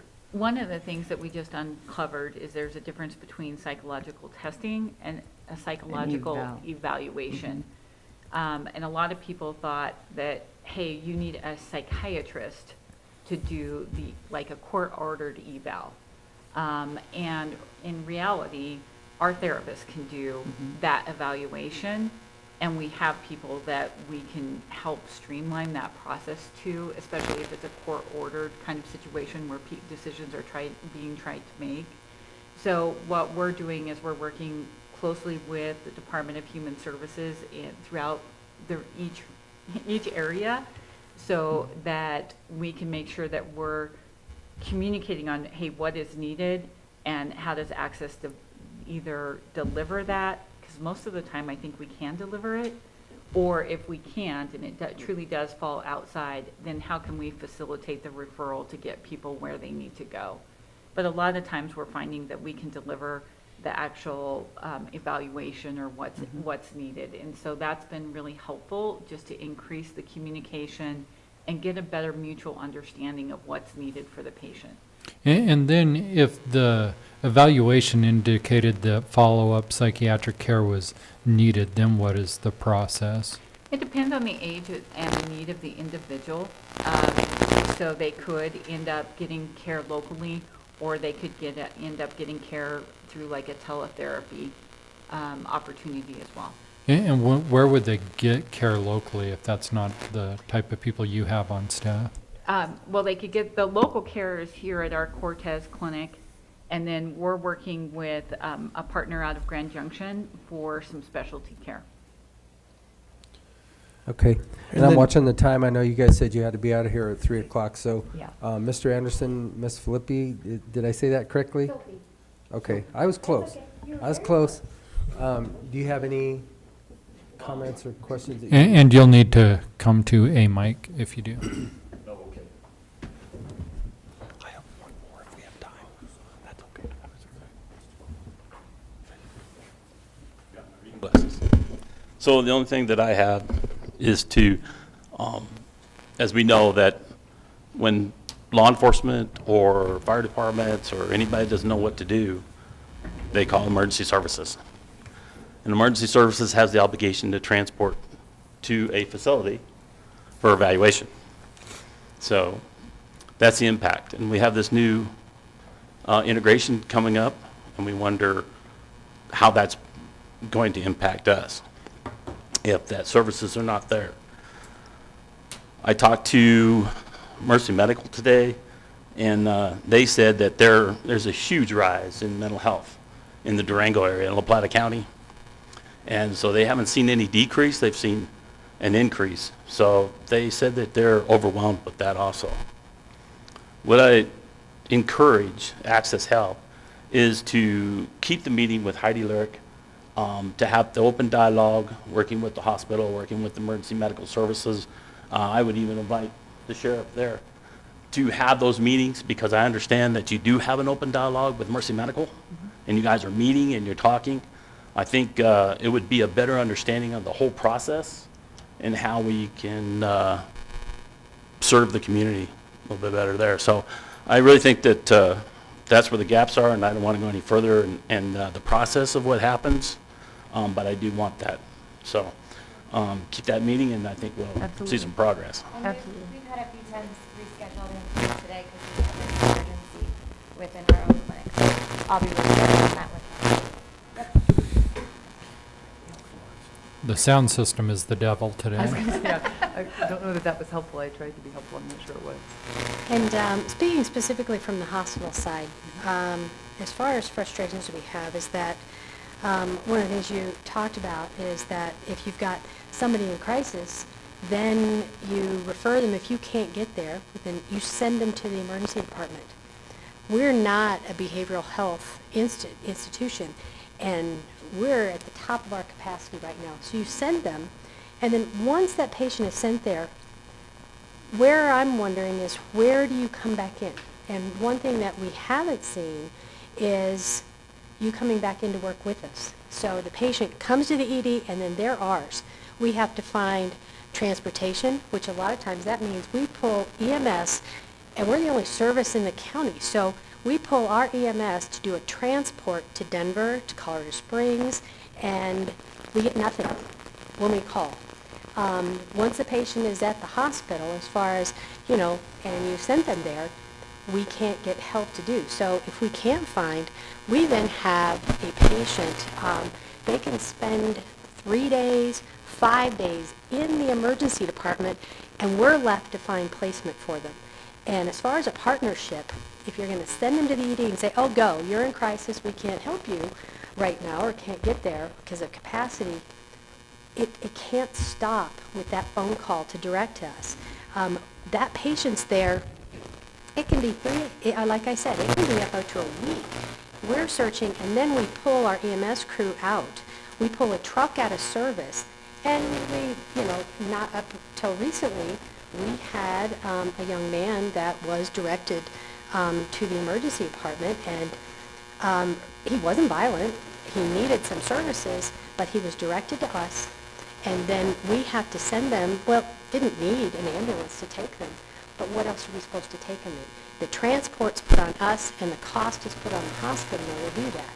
And so my question would be, with, the 65,000, approximately 65,000 that we give to, that we send to Access for behavioral health assistance, as well as any kind of an intoxication, that what's coming back to us to assist us with services with these patients as far as placement and transportation. And we're not seeing it, because once we've got them, and we can't put them in a room because we're not a hospital, so they have to stay in the emergency department because you're not licensed. The other concern that I have is, I understand going through the work of trying to get an FQHC set up, and it is a lot of work, and I think, that is an accomplishment. But as far as where your efforts are, if in the county you are the experts on behavioral health, why so much emphasis on bringing in primary care? The hospital, we've got that covered for you. We've got primary care. We have a 340B program so that you can get less expensive drugs. We've got that system going. Where we need your efforts are in behavioral health. And so if you're going to look at licensing, where do the folks go? You've got an inpatient program in Durango, or an acute treatment program in Durango. How do they get there? Especially if they're in their emergency department. Right now, how they get there, if we can get somebody to take them, again, the hospital is then responsible for covering all of that expense. And what we'd like to see is that if you're looking at a partnership, help us with this. And this is not a politically correct thing to say, but sometimes it feels like, especially when we are as busy as we've been, that we just kind of get dumped on. You don't have a solution for them, you don't have the staff, just send them to the ED and EMS in the hospital, they'll take care of it until they come back to the community. And so what we're asking is part of your focus, I understand why you want to build an FQHC, but that's not the county's need. When it comes to primary care, we've got you covered. We've done a lot of recruitment over the last 2 years, and we've got that. We've got 340B available to, at our outpatient clinic. Where we need to partner with you is how do we take care of the mental health needs and focus on that licensing and on that care so we can kind of take the burden off what we've got in law enforcement on what they have to do and their hands are tied on a lot of things, since all of that's gone. And you all know very well what that is. And then take some of that burden off of us as well. We need you to be the behavioral health specialists that back us up. I'm sorry, who are you? I'm the catch your name. CEO at the hospital. Oh, okay, thank you. And your name is? Jeanette. Jeanette, Filthy. okay, sorry, Yeah. I didn't catch your name as you were talking. I think a couple things I would say, and then I'll let Stacie weigh in. I think it's important to understand that we have had primary care in this community since 2011. So it's part of what we do, and we do it because we believe that the integrated continuum of care with behavioral health being part of the fundamental delivery for our patients is an important piece. So that part isn't anything new. I think one of the challenges that I think is really evident as I listen to the conversation is I need you as commissioners to hear the system is under enormous pressure, and it doesn't matter to me if it's the hospital or the behavioral health system or the primary care system or law enforcement or social services. Our systems are under enormous pressure currently, and there are not beds in the state of Colorado for psychiatry. There are not enough for what the resources are. And I think that there are solutions that have to be brought to bear, because I don't think that's going to change anytime soon. But that is a solution that we have to partner with the legislature to try and resolve. Mm-hmm. So I think we have got to think about everybody's system is under attack, under pressure, overwhelmed. I don't think that's anything that any of us have the market on. But the question I have is, how are we going to help solve some of those problems differently? Because there is a bed shortage in Colorado. Most of the beds at the state system have been converted to forensic beds over the last 12 years, 15 years. That's part of the problem that we have in Colorado. Now, Mine Springs up in Grand Junction expanded their hospital. I don't know what the options are for trying to get more residential and inpatient, but those are things we need to talk about. But in order to do that, there have to be more resources brought to bear. And Colorado has historically underfunded behavioral health. True. And I And wouldn't we pay for that disagree. all the time. I wouldn't disagree with that at all. Mm-hmm. Where we need you to partner with us is when you've got that placement. Once you send them to us, you You need to don't work. place though, that's the problem. That's Rocky is your placer, not us. And that's what I'm saying, the system is pretty complicated, and if our authority ends, we don't place people. We recommend. We recommend, but And we we don't refer. place. but Rocky we Mountain can't- Health We don't Plans. authorize that. We don't have that authority. I will say this, thank you. I didn't realize you were here today. And I'm really encouraged that you're here. Because I think, I appreciate you all taking the time to listen to us as well. Because the encouraging part to me is, even though it's tense and we don't always, we're all trying to solve the same problem with limited resources, and it's extremely frustrating. The encouraging part is the dialogue, because that's where we can really come to solutions. So thank you for being here, and I would be happy to talk to you about that, about, sharing resources and being creative and communicating. And I certainly don't want you to feel like dumped on. I was a hospital discharge planner also for about 5 years, so I get that kind of feeling. And when I was referring to that, I was really talking about acuity, and not like, oh, we're too busy, and and sometimes that can come off that way. So I certainly didn't want to hit a nerve there, and I'd be happy to visit. I know. Well, I think you're going to be working with Heidi. Heidi, great. Rescheduled for that. Yep. And Yeah, I great. would encourage with Heidi and with EMS as well as, the Sheriff's Department, that there has to be something besides, I know you're limited resources as well, but the answer is not always send them to the ED. Oh, absolutely. So- I could not agree more. And I think it's just a matter of making sure that we're communicating and problem solving. So we'll look forward to talking to Heidi more. And really thank you for being here. All right, well, thanks for listening. Okay, and again, I'm the keeper of the time. So I will let you go right at 3 o'clock, and we're approaching that. So it sounds like we've created a dialogue that probably should have been happening for a long time, and thank you all for being here. Appreciate it. But let's continue it, and let's figure something out. 2019, and I'm going to get to you, Bobby. 1 second. Something that I've learned going through all of COVID is we worked through a lot of partnerships to get a lot of things done, and we did real well in this community down here.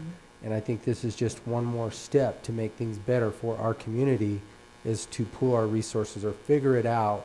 And sometimes, like I said, I'm willing to push the limits to get to where we need to be. So with that, Director of Public Health, and I know, Bobby, I'm going to have to cut you off short, but come and... It's really quick, I'll be super quick. Okay, I just have one easy question. That pharmacy retail, is it a retail pharmacy that you guys are putting in? And is it only for Access patients? I think if we do the retail, it can be open to the public. This is for anybody? Okay, I'll double check that was an easy question. I'll double check that, but I think so. So the only other thing, and it's kind of dovetailing on what Shaq was saying about, basically data sharing. Thinking about the community intervention program that the commissioners have agreed to fund for the first year, and my historic experience with dealing with Axis in other meeting scenarios, sharing information has always been a barrier, always. So thinking about how we're going to launch this successfully, we can't have that barrier as far as sharing data, because that's how, the first year is funded by county, after that it's not. So we need to be able to prove effectiveness and that it was successful and areas that we can improve upon, all in the name of maybe all that can help us toward the future of a facility, right? So, thinking big picture, right? So I just would hope that in order for that community intervention program to be successful, that data sharing has got to happen so that we can build that database to share to funders, future funders. Yeah. Okay. Yeah. That's And we have easy. that piece figured out. Okay. We do, yes. Okay, good. See, my thing's very easy then, okay. Okay, and we have one last question from our attorney, and then I'm going to... And this is Give you this is guys- partially a question, partially a comment, and we've kind of jumped around quite a bit today. But one thing I just wanted to bring up is, in my experience as an attorney, and certainly we've experienced this in the child protection realm as well, a lot of the evaluations we get from Axis, substance abuse evaluations and mental health evaluations, quite frankly, they're very bare bones. They're simply checking boxes, check marks. I've seen evaluations from the Recovery Center. I've seen evaluations from Mine Springs and Grand Junction. I've seen evaluations from providers in Denver. Quite frankly, when I look at those evaluations, they are so much more helpful. They are so much more informative. They are so much better to identify the individual's issues. And as a side note, for me, in preparing for litigation, they're a ton more helpful. Sometimes I've gotten the sense that Axis has a tendency to move people through very quickly. and do very quick evaluations. Those evaluations are not always helpful for our workers, for our attorneys. And so I guess I would just leave you with the question today, what can be done to get a better evaluation, a better written evaluation, better written paperwork, so we can actually get a document that we can use to look at to get people where they need to go? Because quite frankly, in my experience, that hasn't come from Axis. I've gotten it from a lot of providers. So, and I'm going to leave you with that because again, it's 3 o'clock. I realize you guys have a Zoom meeting at 3. I'm going to cut you loose. I appreciate you being here. Don and Jane have their own setup. Continue and they'll this walk- dialogue with these providers that, or people that are here. Thank you all for coming.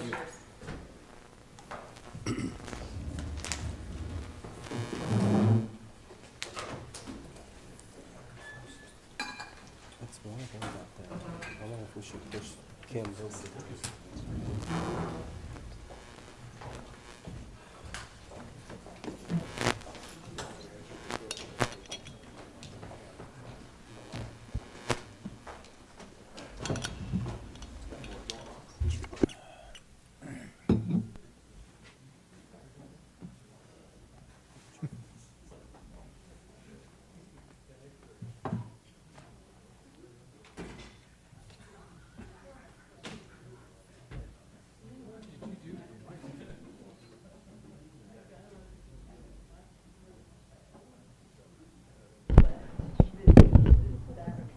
Maybe.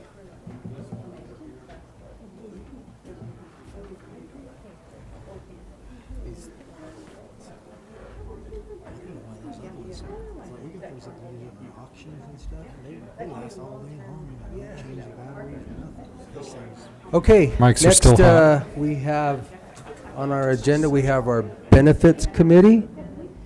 And ladies and gentlemen, if you would like to come on down.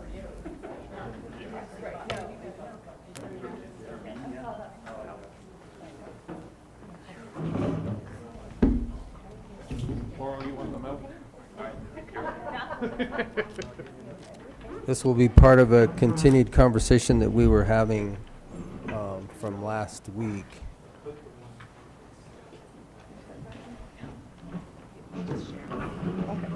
And you, Laurel, if you want to, you can pull that mic. I have plenty of cord on it. Yeah, big You'll just have to turn it on. Yes, because my monitors are out.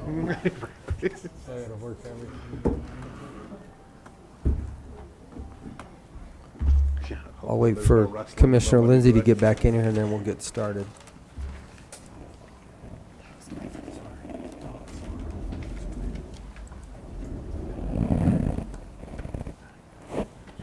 Is this the page you want, Billy? That's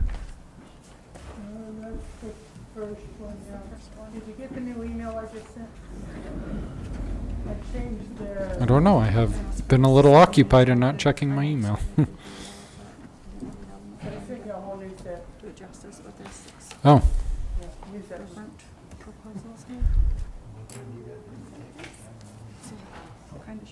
Change the amount of employees. Give it a better, closer.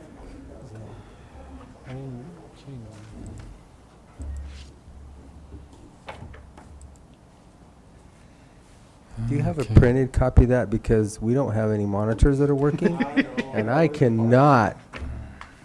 You should take that up with your IT person, Commissioner Candelaria. I'm just, I think we will. We'll have that conversation later. But for right now, I can't.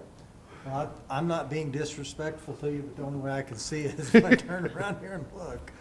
So if I You want me can, to go run you a copy? I could did new could ones you with the please, different numbers. because I won't. All three of you, or just? Please. All three of us, yeah. Otherwise, I'm going to be. and one for me too, please, Miss Billy. I think we have a bad part. It's just been that kind of day. Isaac was down there to start with. When he was messing around, I asked him, was it supposed to be smoking up here?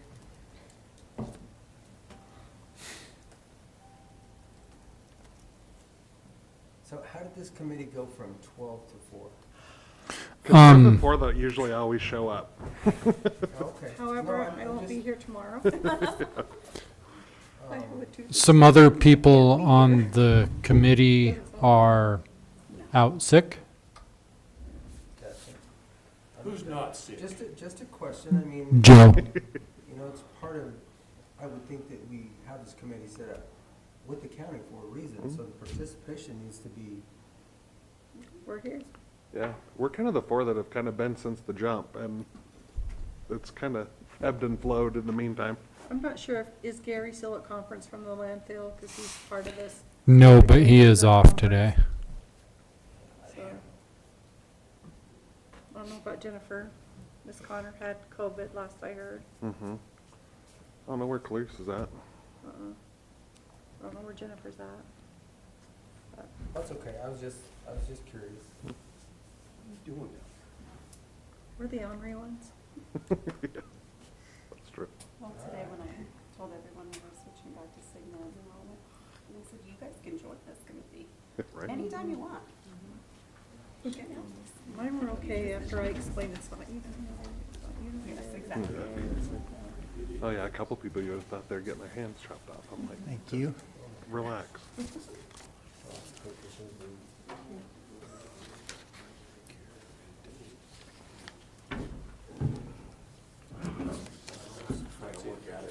That's when I got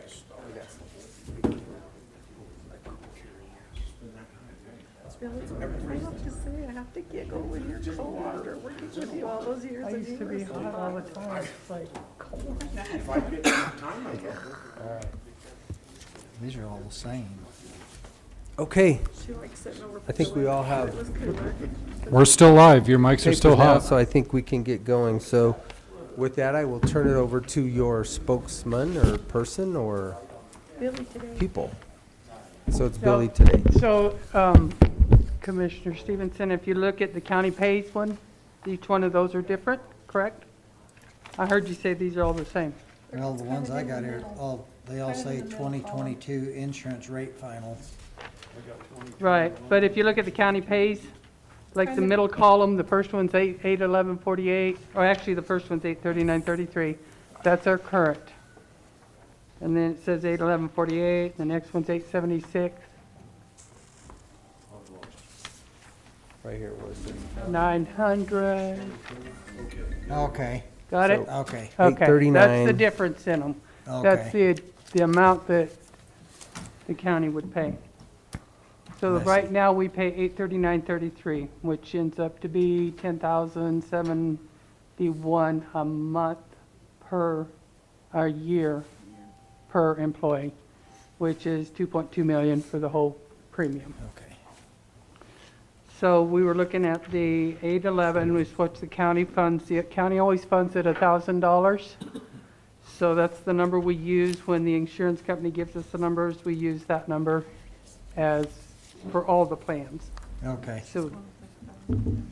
So what I did was take, we did the 811, realized that the premiums are super high. So I took the 876.43, which is the zero deductible, what the county would pay, still left the premiums high. And so I took a $900 just to see where it would go. It's still a little high, higher than now. Then I did $950, and then I did $1,000, which took it to kind of close to what we're at right now. Still a little bit more. So that would mean the county would pay $2.7 million for the year if we went with it, if the county paid $1,000 per employee, which would take us up to $12,000 a year per person. And then I went all the way up to, I did $1,025, and that took us below what we're doing right now, our premiums right now for most part. And then $1,050, which takes it even higher. So you see the estimated total premium, that would be what the county would pay for the year for all employees. And I used a 230 because that's about how many that have insurance, pretty close. questions? So, it's totally up to you guys. Sort of an off the, out in the weeds kind of question. Do you know what they paid out in claims? The amount paid out in claims? Was that in what Jake sent us? I think it was. I don't know. It is in what Jake sent us. Is it? Okay. I wasn't here, so that's why I'm like, medical and pharmacy paid amount summary, high cost I think he didn't give us a percentage because I asked that question. He said the first 60,000 that we fund ourselves and then it goes Yeah, into and that after other that, and then, bucket. yeah. But when I asked that question of what was funded there, I don't think he was able to answer that because there is no real percentage. Medical membership fund, age band, medical membership relationship, paid about, some of these charts, I just don't quite understand them all. Financial and utilization, paid amount by setting, outpatient, professional, paid claims distribution.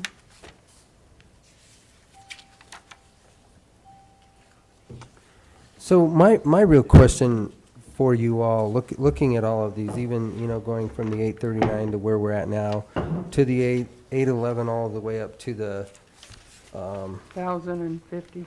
1,050, when you go to one dependent, the employee's still paying $790.48, correct? And then the family, you're paying $1,579.28. That's for the zero deductible. So we have 4 plans on here, the zero deductible, the $1,000 deductible, the 2,000, and the high deductible health plan. And that's where most people go when they want dependent coverage because it's the lowest premium. Does that make sense? Yep. Yeah, higher the deductible, the lower the premium. Correct. So Yeah, what it's would they be can afford. Yeah. typical of a deductible? I mean, with healthcare, a $2,000 deductible is going to get chewed up. I mean, pretty quickly. Yes, that's what it was, yes. 1.3. Yeah, so our plan paid out 1.3 million in claims last year, Almost 1.4. almost 1.4. So we pay out 2.5 million in premiums and get 1.3 paid out. 1.4 essentially. Yeah. As of October. So Yeah. we still have November. Okay. So we still have November and December. So it could be higher. Actually, I doubt September's claims have made it through yet. Yeah, probably. Yeah, I we're doubt probably it. 3 months in We're arrears. a quarter out. Yeah, Yeah, we're at least a quarter at least a out. quarter, maybe a half a year out. That Yeah. actually was 2021. Okay.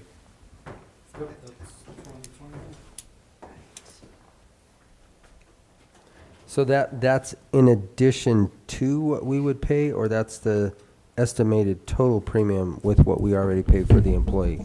Yeah, so the way that it's structured is they have the, if I can try to channel Jake a little bit to the best of my ability, is that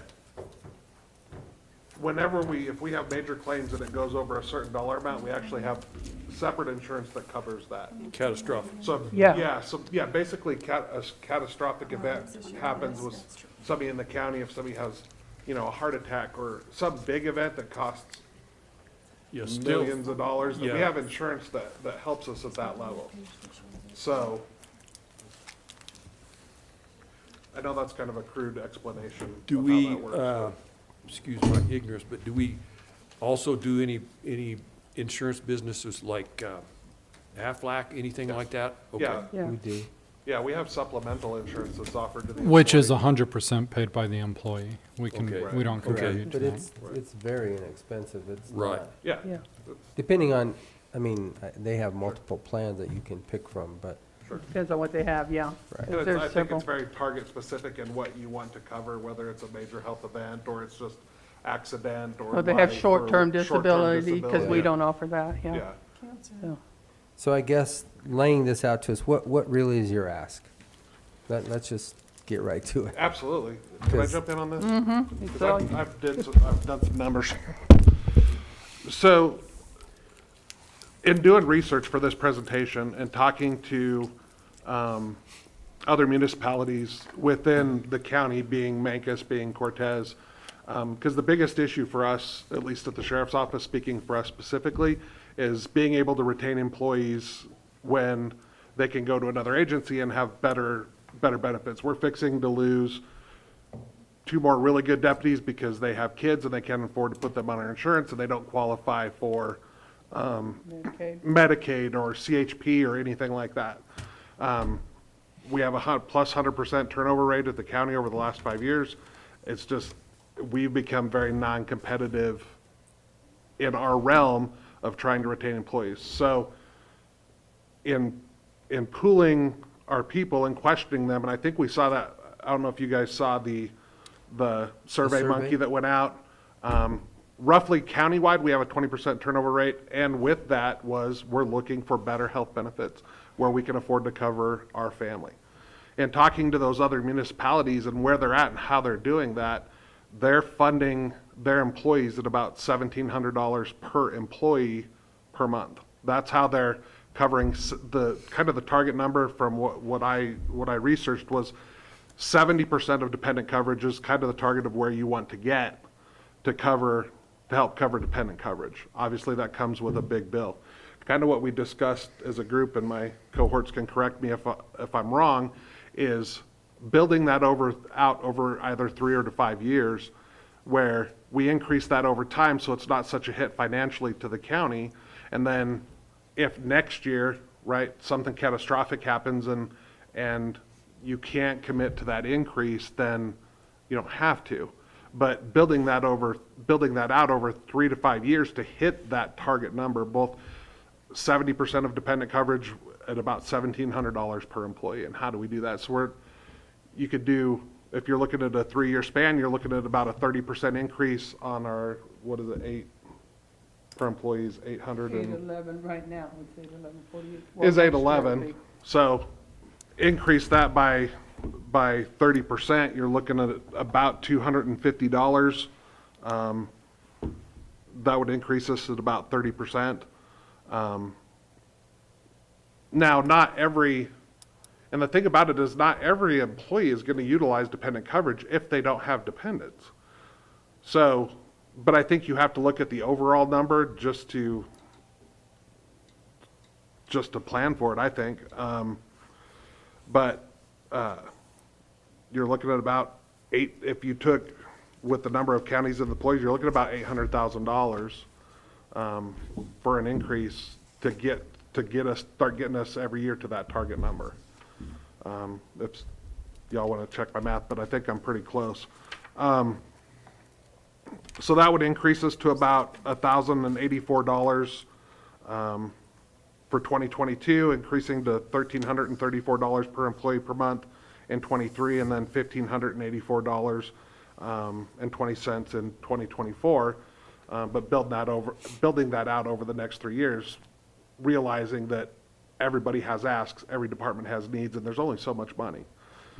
We kind of discussed as a group building that out over time, that if that way something happens that it can't be funded for the year, then it's not funded. But we also don't go back either, right? If we increase that 30%, then we stay at that 30% for next year, but maybe we can't afford to increase the next 30. That's our ask. Okay, and I think that when we originally talked about it, wasn't a month ago or whenever it was, I think we talked about 15%. Was it 15? Okay. And I was it was gone for that, so I guess And I it was to jump try in on and do that. it over a period of 5 years, because 30% is a big ask. Absolutely. And, you know, Absolutely. even 15% is a big ask, but to try and figure that out. So the survey, do you have those results with you? Because I can't remember them off the top of my head. have the survey results with me. But the results of the survey didn't really depict the picture of dependent coverage, which I was kind of surprised, but it didn't, if my memory serves me correctly, it didn't show that, did it? What I think it did is it correlated with our overall turnover rate. At about roughly 20 to 30% of the people working now for the county were looking for a job that had better dependent care coverage. And I think that, to me, that's what correlated in my mind. And I know, obviously, there's many departments, but within my office, that's the biggest issue for us. I know it's different. We've talked about for the road We've department. done exit employees do you interviews, have, but we don't do them with the sheriff's office. 'Cause they're totally different, but 78. nobody is left because of benefits. It's because of a better job with better money, yeah. But that's the other departments besides the sheriff's office. Which, Yeah. looking at, you know, Ah. the conversations that we're having. Bam. Oh, there you go. Jack found it. Yep, now I just gotta try to work this backwards since I don't have a monitor.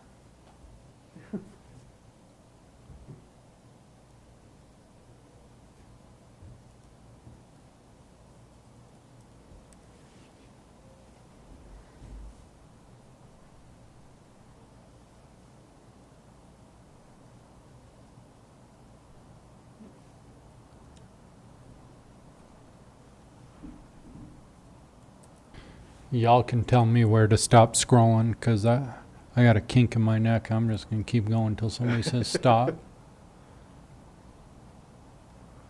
Go back, Shaq, stop right there. If it was less expensive, would it be utilized? Is that Yeah. what that was Yeah. asking? Yeah, if it was more affordable, would you utilize it? 65, 70% are saying they would. But what each one of them thought was affordable is gonna vary so Cor- much. Yeah, what everybody, I mean, Correct, Yeah. because that's gonna be different to each person or each it's individual, individual. absolutely. And when I built this out, kind of talking to Bill, I questioned whether putting that in there because it's very specific to each person's personal situation, but.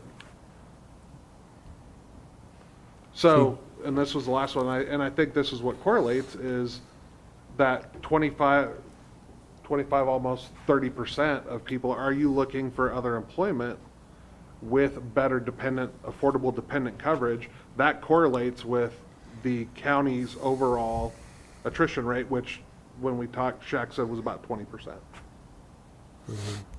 Overall, overall. yeah. Yeah, countywide. Correct.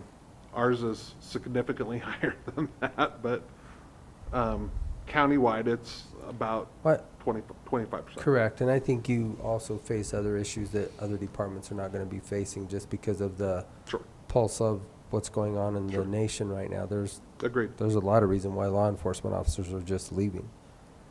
Yeah, which- what we're seeing specifically is the folks that are leaving our office are not leaving to get out of the job. Mhm. They're seeking jobs with better pay, better benefits. Because, I mean, just again, speaking for my profession respectively, it's kind of, you can kind of equate it to how nursing was in the late 90s, early 2000s. If you can clear a background, you have a post certificate, you can get a job making significantly more money with better benefits pretty much anywhere other than here. And so it's become ultra competitive in recruiting, and we're seeing our people being recruited out from under us, our top tier talent. And we're losing a ton of experience that is extremely expensive to retrain. We've spent, and I think the sheriff, if I'm not mistaken, presented you guys with our attrition rate study. Over the last 5 years, we've spent nearly $3 million in training. If you take into what the time it costs to train somebody, the dollar value attached to that with both the trainer and the trainee, we've spent about $3 million in just training new people, both on the detention side and the patrol side. So it's hitting us hard.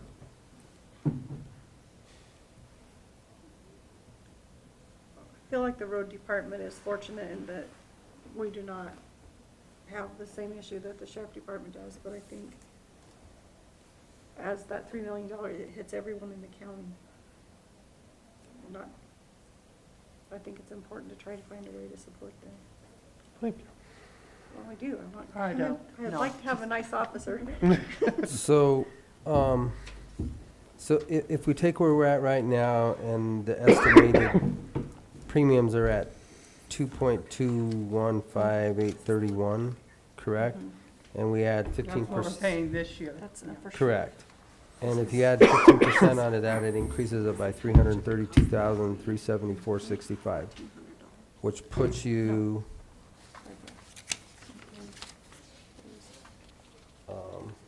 That's for the $2,500 ATC.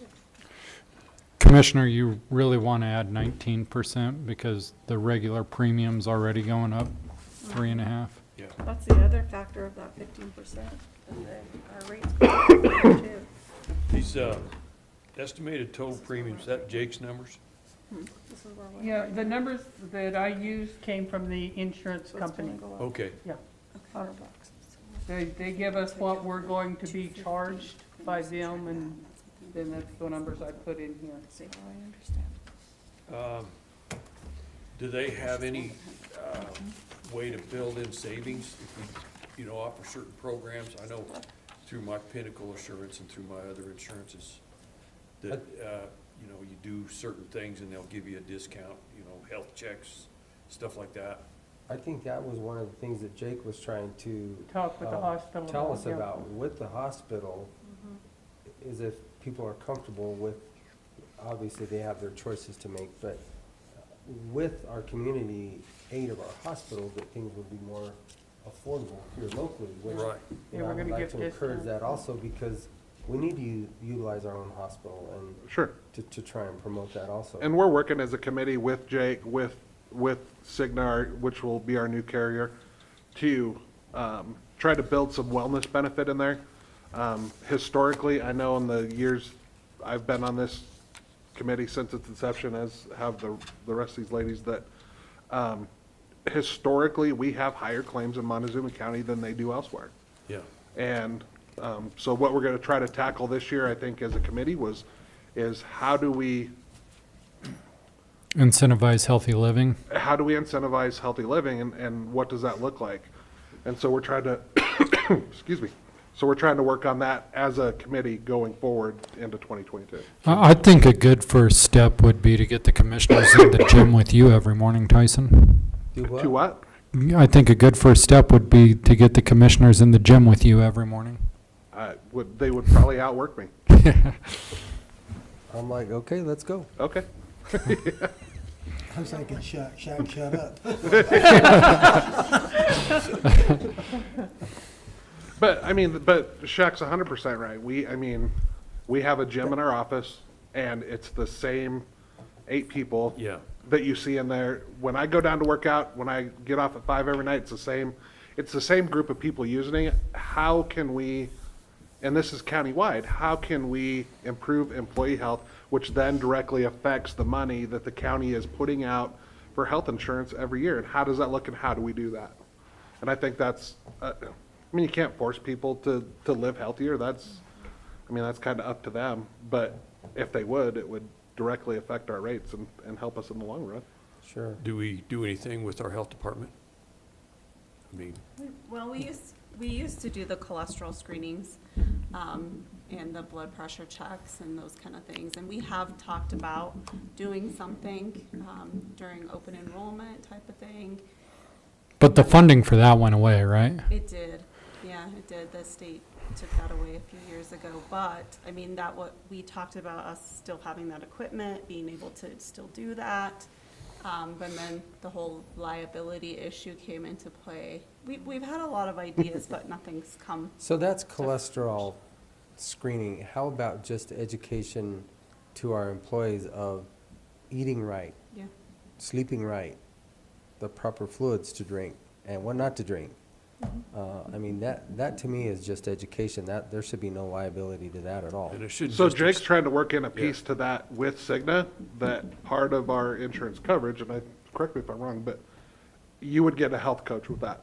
So should you choose to do that, you can then, and it's paid for by Cigna, right? I believe so. All right, make sure I'm not talking smack, but as part of our insurance coverage, you could access a health coach that would help you lay out a healthy eating plan, give you some build out going forward about how to live healthier, and so hopefully folks take advantage of that. And all of our county employees don't have access to the gym. Right. Yeah, but, so I'm gonna be a person to tell you, you don't have to have a gym No. to be healthy. No. You don't have to have that. Mm-mm. There are a lot of ways to You just stay have to have the fit, mindset. to be healthy. It's a mindset. It's a change in lifestyle, and it doesn't require a membership And to anything. unfortunately, when you get cancer, that's when you decide, that's just So the way people now, are. some people to work out or to do things for healthier, it helps to have a partner or a group to work with, because then you have encouragement. But I don't think you have to have a membership. I mean, I would say probably 60% of my workouts I do at home. I don't even do in the gym. Because I work out at home. But I'm not sure how we would manage that piece of the road department with COVID right now. Because we're not having all of our guys come into a group meeting at this time. We have too many unvaccinated individuals. So Okay. they don't read email. I can print it, but that doesn't make them read it. So maybe we could talk about. Yeah, I mean, we've talked about doing like like a weekly exercise group. We have the senior center out right behind us. We have, videos, or maybe we can find somebody to You volunteer. have the silver sneakers trained instructor right there. I Well, they mean, have that new employee over there, Tara. And she's gotten a lot, I mean, they're hopping back there every day. There's something going on. But I mean, as far as employees go, and just kind of making a group to where you could, I don't know, a weight loss challenge or just an exercise challenge, get moving type of thing. We've talked about that. This is just really difficult because I'm a financial person, so I see the financial side of this, and I try not to be jaded because I know times have changed from the time that I had kids and had to pay for their insurance. It was a choice of how I spent my money. But I understand that things have changed in 20 years. So I see the need, and I think there's a way to do it. I just don't know how you would do that. and since you're talking financial things, I mean, I look at these and I go, so I just kind of split the page and went right to the middle and went to the $950 what the county pays, and when you get down to even a $2,000 deductible for one dependent, it's still going to be $680, $603 Yes, or 1387 because we're talking for a family. families. So I'm thinking, in just normal layman's terms, to me that is still not affordable. I mean, commissioners, what do you guys think? I don't. Yeah, it's, So. I mean, if you struggle want with me to go off on another tangent, by the I time don't. we pay an $11,000 premium and the employees pay $600 a month, and you have a $2,500 to $5,000 deductible on top of that, nobody has health care. All we get was health insurance, and it's not affordable for anybody. Correct. Okay, So I'm I guess done. that's where is the conversation really to health care or health insurance? And I think really we need to be looking at health care, and is that something that do we change the dialogue within ourselves to how do we provide good health care or education for health care and not just health insurance? Two totally different things in my mind. I would agree with that. Because, I mean, as a numbers person, Laurel, I mean, even if you went to the last page, yeah. you're still at 586.03 and 1287. I'm not sure, unless you increase the deductibles to 5,000 or something like that, then it would. And we talked about We that, tried and that. it costs more. When that deductible, we talked about that last year, and when he gave me the numbers, it was more. They get you coming and going. Yeah, Yeah, I mean, is there any relief with CTSI? Are they still doing that pool? They're more expensive. They're more Are they? expensive, yeah. And they don't go with your current claims. They use your last 3 years and try to play catch up. So if you have a good year, it doesn't matter because they're going to use the old 3 years that weren't so good. That's how they do What was their that. average increase, And then they Billy? wouldn't give us any, their average increase was 5 to 8% a year, but they wouldn't give us any information. It wouldn't give us what any it's called. data. Data, yeah. Well, and I think pretty much everywhere else you go, and I don't know what the sheriff's office has looked into, but pretty much everywhere else you go, you as an employee are covered. That's a benefit to you. And, I mean, sometimes you have to pay $100 or $75 a month. your dependent care is not necessarily covered, or it's partially covered. And so there's still responsibility, you know, on the employee to pay. I don't know what that looks like. I can tell you what mine looks like. I don't have county insurance because we have to pay for it through Empire Electric, whether you have one person or 10. It's the same cost. So why would we do, you know? Plus, I don't like paperwork, and I don't want to have to do 2 claims. So, but again, we have our responsibility on that end that we pay, and then the rest, you know, the other half, they pay a certain amount, we pay a certain amount. So I don't know if there's a way that we could come up with a, Could pay this? yeah, you know, I don't know, 50% or a 75-25 or something along that lines. Well, isn't 2773 more of a common percentage ratio? I mean, from where I left to where I came from, that's kind of what that ratio was. There was it wasn't 100%. I mean, Joel, what is yours? What's your percentages? So everything I've researched to talk with you guys today, kind of the standard is 70% of dependent care coverage. So And it's then- pretty close. 27, 73, 70%, yeah. 70% that That the the employer employer pays. pays towards that, and then you cover the remaining Yes. 30%. So like for the city of Cortez, it's whether you have one person on there or 30 people on there, it's $120 a month. That's what they pay for dependent care coverage. So how is that going to change these numbers? Yeah. And who's the city's carrier? I don't know. I don't know right offhand, sir. Cofinity, I think. Yeah. I don't know, yeah. They probably go through CML or something, don't they? I don't know. But talking to, right, but they have less, the city has less employees than we do, and a different tax revenue structure. Sure. They're paying $1,700 per employee per month, where we're a little more than half of that, or we're not quite half of that, right? Which is, that's where you're seeing the offset, and the same was with Mancos. Mancos pays 100% of dependent care coverage. Again, different tax base, different tax revenue, I mean, the money's different. But they're paying 100%. That's why we've lost 4 people to Mancos, is because, Isn't that their whole department? yeah, Pretty much. Okay. all but one. Yeah, yeah, it is, because they could have a better retirement, better insurance, and a better starting wage. I mean, it just. So why don't you run those numbers again, or for us at that 70-30?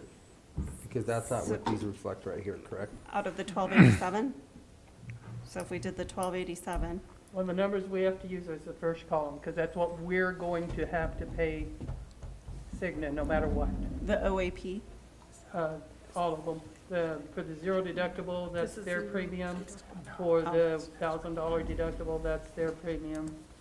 2,000. So they have a different premium that we have to pay them for each plan. So no matter what we do over here, that's what we, as a county, has to pay. so we would be, I see. So you've already broken it down, basically right here, with what the employee would pay. This is the first time I've seen these, so sorry. No, yeah. I send it out every year, Laurel. Well, you don't Well, have not this insurance, break. 'cause, yeah. This Yeah. breakdown. Not this Yeah. breakdown Oh, as far as sorry. how you Yeah. did it. So these are the numbers from the insurance company. That's what they're gonna charge us no matter what for the county. Because, you So know, if if I was you have- taking the 1287 and I did 60% of 1287 at 100 employees, I came up with an extra 900,000 a year. Just assuming that 100, not all 230 employees are going to want this. So that's So why I you was, used 100. and I don't even think 100 would, but, Right now, we have like 25, maybe 30 that have dependent coverage. Probably not even that many, maybe 20. If you see, Yeah. if you do 70-30, you're gonna see that increase though. I Oh, think. that will Yeah. increase, yes. so that's why I went with Significantly. 100. So it's extra, I mean, it's an extra like 900,000 at the 1287, but if I'm using the wrong number, I'm supposed to be using 2,300? That changes the story a little bit. Yeah, it's gonna be way higher.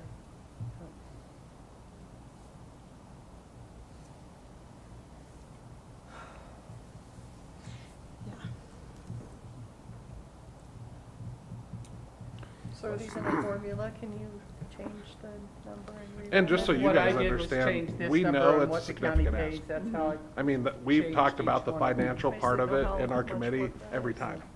We're not trying to tap need the the, number. we're not trying to tap out the bank account. We're not trying to do that. We're just trying to figure this out. You know, the folks that we represent have asked us to, hey, this is what our biggest concern is. How can you get us help with this? So. Sure.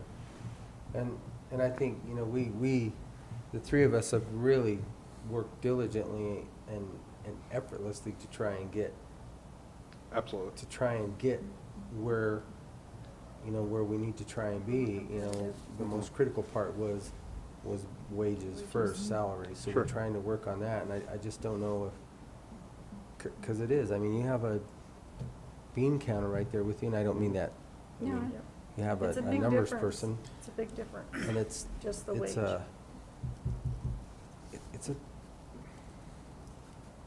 Well, even looking through all Big these, stretch. it's still not an affordable plan for, No. I don't think it is. I mean, the average person, if they're struggling anyway, I'm not sure. Even the best one is, because most probably have families that are looking for this, 12, 13, almost $1,300 a month. The only ones that are gonna do that are the ones that have medical needs and don't have a choice. that have The kids, insurance. yeah. And most people that have dependent coverage use the high deductible 2,500 plan. Well, like for the three deputies right now that I know are looking for other jobs, they all have kids, Sure. from 2 to 4 kids in that neighborhood, right? So they're like, I can't afford to pay that. I can't afford not to have an insurance, but I can't afford to pay for it either. right.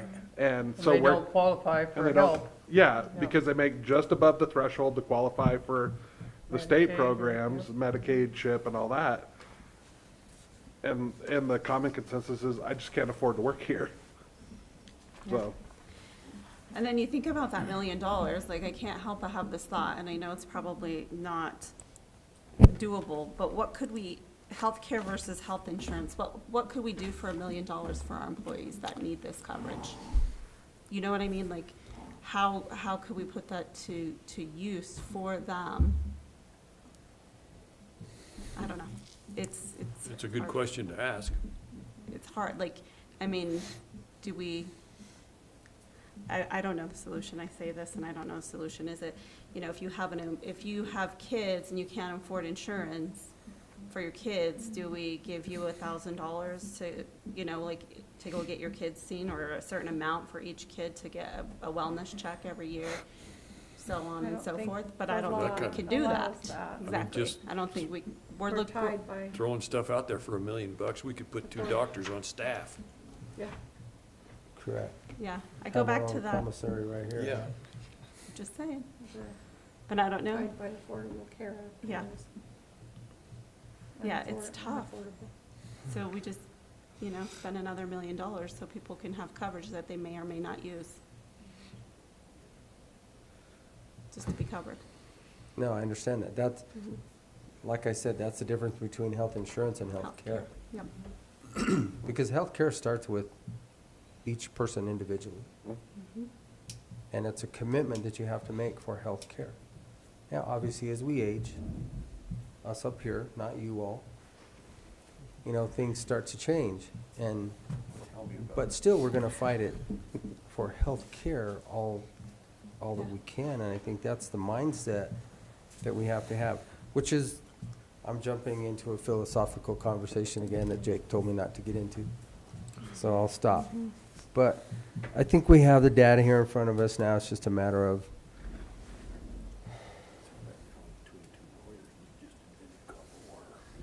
what do we do? Yeah. right. So, And I We're will, glad we're down here and you're up there. Although I'm sure they're all open for suggestions on how to pay for it. Yeah. correct. That's the only thing that you haven't brought to us is how do we pay for it? So, now that we've heard all the presentation and seen all the little blue marks and yellow marks, and it's very graphic and colorful. It Print- makes sense in my simple mind. No, it's great. I love it. So everything that we always get is the big question is, now where's the solution to it? And the solution here is, how do I pay for it? Or the question is, how do I pay for it? What's the solution? To me, the only thing We can't run out and get a second job. is cutting services, but we don't want to do that. That's not what the accounting's about, is cutting services to the taxpayers. It Correct. may come to that. If you fund this, then you're gonna have to cut some services. And I don't think Lift that's the what moratorium we as a off county marijuana wanna do and that. tax it through the roof. We gotta get a sales tax to do that. That's what I was gonna say. I hate to say, if the sales tax passes, then I wouldn't feel bad asking this question. You know, but we're not there yet, so. But we're not there yet. Yep. So I agree. So, Yeah, that's a year away. Yeah, yeah, I agree. if it passes. if we even put it on the ballot. Yeah. Remember, the survey that we're doing is just to feel the pulse of the community, to give us 'Cause it'll enough cost us information to see if we, $25,000 or $30,000 do to we on put the it out bud- there. On the Right. ballot, so. So, Yep. you know, I think, And if it doesn't go on there and get passed, there's gonna be a lot of services cut. Well, that's the rub, right? Is Yeah. it- at some point, how we view funding sources in the county has got to change because it's changing. Whether we want it to or not, it's changing. And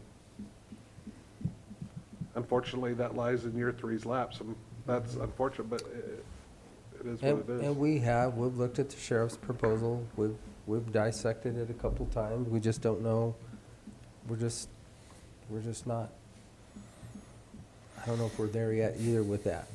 So, not to say that it's not gonna happen, but, I mean, trust me, I think about it all the time, but I think more about that proposal when I drive by that new grow facility down on South Broadway. correct, going and up. what we're not benefiting, that we're, I mean, there's two different opinions to this, and there's two totally different mindsets, and I get it, I understand it, it's like we're dealing with it, but we're not being funded by any of the source. And that's a rub, and it bothers me. But here again, We have that moral thing nibbling at the back, you know. Well, and Well, especially plus with our will it sheriff's make enough to department. offset the costs of lifting it, Right. so. that's data we don't have. Yeah. And, I mean, you can look at the data in the other counties and, you know, that's real, but anyway. All right, gentlemen, anything else? No. Another late night. Well, thank you for the information. Obviously, we can't make decisions today. Sure. Yeah. We appreciate you guys listening. I will say this is farther than we've gotten with any other board, so we definitely appreciate your guys' time. All right. Appreciate your time and Thank you all. Thank you. I really do. Thank you.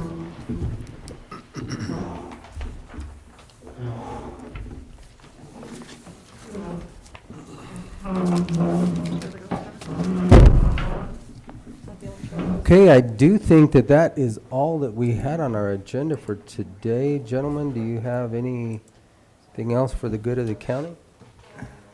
I do not. Not for today. Okay, well then I will call this meeting adjourned. Thank you all.